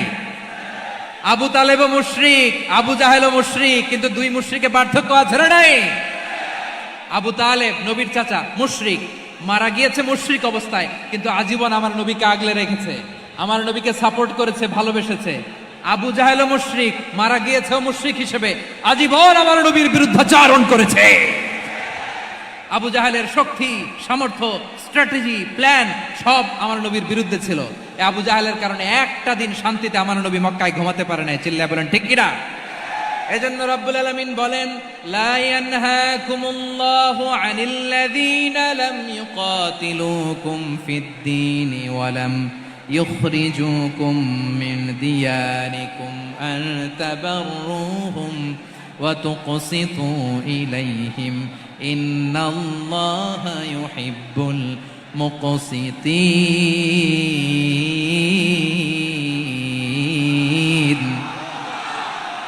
আল্লাহ বলে, গোলামেরা শোনো শোনো, যে সমস্ত অমুসলিম তোমাদের সাথে ধর্মযুদ্ধে লিপ্ত হয় না, তোমাদের বিরুদ্ধে যে সমস্ত অমুসলিম অস্ত্র ধরে না, যে সমস্ত অমুসলিম তোমাদেরকে তোমাদের জন্মস্থান থেকে ভূখণ্ড থেকে তাড়িয়ে দেয় না, তাদের সাথে ভালো আচরণ করতে আমি আল্লাহ নিষেধ করি নাই। তাদের সাথে সদাচরণে কোনো নিষেধাজ্ঞা নাই, বরং তাদের সাথে সদাচরণ করো, এটাই আমি আল্লাহ চাই। তাহলে আমার যে অমুসলিমরা আমাদের সাথে শত্রুতা করে না, তুচ্ছতাচ্ছিল্য করে না, আমাদের ভূমি থেকে আমাদেরকে উচ্ছেদ করতে চায় না, আমাদের বিরুদ্ধে অস্ত্র ধরে না, ওই অমুসলিম ভাইদের সাথে আমাদের কোনো দ্বন্দ্ব আছে? কোনো বিরোধ আছে? বরং আছে ভালোবাসা। বরং আছে কি? এই ভালোবাসা দিয়ে আমরা বিশ্ব জয় করব। রাজি আছে মুসলমান? আমাদের পুঁজি ভালোবাসা। আমাদের পুঁজি কি? এবার আওয়াজ করে বলেন, আমার এই পুরো আলোচনা থেকে the religious coexistence, peaceful coexistence, শান্তিপূর্ণ সহাবস্থান, কমিউনাল হারমোনি, এই সাম্প্রদায়িক সম্প্রীতি, এই আলোচনা থেকে কি বুঝলেন? ইসলাম কি ন্যারো মাইন্ডেড না ব্রড মাইন্ডেড? এই ব্রড মাইন্ডেড হৃদয় নিয়ে, ভালোবাসা দিয়ে আমরা বিশ্ব জয় করতে চাই। রাজি আছেন? আল্লাহ কবুল করুক। আমরা সবাই পড়ি আমিন। লালমনিরহাটের জেলা স্টেডিয়ামে আমার প্রিয় মায়েরা, বোনেরা, আপনাদের জন্য একটা হাদিস বলে শেষ করব। বিশ্বনবী বলেন, আমার মায়েরা খেয়াল করে শুনুন, বিশ্বনবী আপনাদের উদ্দেশ্য করে বলেন, আল মারআতু ইযা সাল্লাত খামসাহা ওয়া সামাত শাহরাহা হাফিজাত ফুরুজাহা আতাআত বা'লাহা ফালতাদখুল মিন আইয়ি আবওয়াবিল জান্নাতি শাআত। বিশ্বনবী বলেন, ও রমণীরা, ও নারীরা, যে সমস্ত নারী এই চারটা কাজ করবে, এই চারটা কাজের গ্যারান্টি দিবে, তাদেরকে জান্নাতের 8টা দরজার গ্যারান্টি দেয়া হবে। কি চারটা কাজ? 1 নাম্বার, আল মারআতু ইযা সাল্লাত খামসাহা, যে নারী 5 ওয়াক্ত নামাজ পড়ে। কি করে? জেলা স্টেডিয়ামে অবস্থানরত আমার নারীরা, বোনেরা, বিশ্বনবী আপনাদেরকে 4টা কাজের কথা বলেছেন, খুব বেশি না। 4টা করলে 8 জান্নাতের দরজা সব খোলা। কোনটা দিয়ে যাবেন? যেটা দিয়ে মনে চায়। 1 নাম্বার 5 ওয়াক্ত নামাজ। আমার বোনেরা জোহরের নামাজ পড়তে পড়তে এটা আসরে নিয়ে যায়, আসর পড়তে পড়তে এটা মাগরিবে নিয়ে যায়। এরকম আসরে নাই? লালমনিরহাটে হয়তো নাই। আমার বোনেরা এটা করবেন না। ইন্নাস সালাতা কানাত আলাল মুমিনিনা কিতাবাম মাওকুতা, সময় মতো পড়বেন। সামাত শাহরা, রমাদানের রোজাগুলো রাখবেন। হাফিজাত ফুরুজাহা, যে নারী তার চরিত্রকে হেফাজত করে, তার প্রাইভেট হেফাজত করে, তার লজ্জাস্থান হেফাজত করে। ও মায়েরা, আপনার এই গর্ভ যে কত দামি আপনি জানেন না। আপনার এই গর্ভ থেকে জন্মাবে আগামীর সালাহুদ্দিন আল আইয়ুবী। আপনার গর্ভ থেকেই জন্মাবে ইমাম আল মাহদি আল মুনতাদা। আপনার পেট থেকে জন্মাবে আবু সাইদের মতো বীর সৈনিক। আপনার পেট থেকে জন্মাবে মুগ্ধের মতো বীর মুজাহিদ। আপনি জানেন না কে আসবে আপনার পেট থেকে। সময়টাকে কাজে লাগান, ইসলামকে বুঝেন, মানেন, আমাদের ইসলামিক লেকচারগুলো শোনেন। আমরা যে বার্তাগুলো, ইনস্ট্রাকশনগুলো, দিক নির্দেশনাগুলো আপনাদের খেদমতে রাখি, এগুলো মেনে চলুন। আপনিই পারেন আপনার ঘরটাকে জান্নাতের টুকরা বানাতে। একটা family, it's a very big institution and you are the MD, the managing director of this institution. চিল্লায় বলেন ঠিক কিনা? চাইলেই পারেন ঘরটারে জান্নাতের টুকরা বানাতে। 5 ওয়াক্ত সালাত, রমাদানের রোজা, নিজের চরিত্রের হেফাজত, ও আতাআত বা'লাহা, স্বামীর আনুগত্য। এটাতে অনেকে ভুল করে থাকে। হায় রে আমার বোনেরা, স্বামীর আনুগত্যকে এটা নিজের অপমান মনে করবেন না। আপনার স্বামী আপনার সবচেয়ে বড় গার্ডিয়ান, তিনি আপনার সবচেয়ে ভালো চায়। নারী কখনো গার্ডিয়ানশিপের বাইরে থাকতে পারে না। হয় আপনি বাবার গার্ডিয়ানশিপের ভেতরে, বাপ না থাকলে ভাই আপনার গার্ডিয়ান, ভাই না থাকলে চাচা গার্ডিয়ান, বিয়ের পরে আপনার স্বামী আপনার গার্ডিয়ান। শরিয়া সম্মত স্বামীর আদেশগুলো আপনি মেনে চলবেন, কিন্তু শরিয়া বিরুদ্ধ কোনো আদেশ মানতে আপনি বাধ্য নয়। আওয়াজ করে বলুন সবাই ঠিক কিনা? এই 4টা কাজ যদি কোনো নারী করে, বিশ্বনবী বলেন জান্নাতের 8টা দরজা খোলা। তোমার যেটা দিয়ে মনে চায় সেটা দিয়ে জান্নাতে তুমি এন্ট্রি নিতে পারবা। আমরা এখানে লালমনিরহাটের সোহরাওয়ার্দী ময়দানে আজকে যেমন একত্রিত হতে পারলাম, আল্লাহর জান্নাতেও যেন একত্রিত হতে পারে। আল্লাহ তুমি তৌফিক দান করো। আল্লাহ আমার এই কলিজার টুকরা যুবক ভাইদেরকে তুমি উমরে ফারুকের মতো কবুল করো। জেলা স্টেডিয়ামে অবস্থানরত আমার মা বোনদেরকে তুমি ফাতেমার মতো, খাদিজার মতো কবুল করো। আমাদের কলিজার টুকরা সন্তানদেরকে তুমি সালাউদ্দিন আল আইয়ুবীর মতো কবুল করো। এই যে ইসলামিক সোসাইটি লালমনিরহাটকে আল্লাহ তুমি কবুল করো। আল্লাহ যে কথাগুলো বললাম এগুলো প্রথমে আমাকে, আমার সব ভাইদেরকে আমল করার তৌফিক দান করো। রব্বানা যালামনা আনফুসানা ওয়া ইন লাম তাগফির লানা ওয়া তারহামনা লানাকুনান্না মিনাল খাসিরিন। রব্বানা আতিনা ফিদ দুনিয়া হাসানাতাও ওয়া ফিল আখিরাতি হাসানাতাও ওয়া কিনা আযাবান নার। রব্বুল আলামিন আরশের মালিক, লক্ষ লক্ষ তাওহীদি জনতা দুনিয়ার কোনো কিছুর আশায় নয়, দুনিয়ার কোনো কিছুর জন্য নয়, তোমার কোরআনের প্রেমে, ইসলামের প্রেমে হাজির হয়েছে। আল্লাহ আমার ভাইদেরকে কবুল আর মঞ্জুর করে দাও।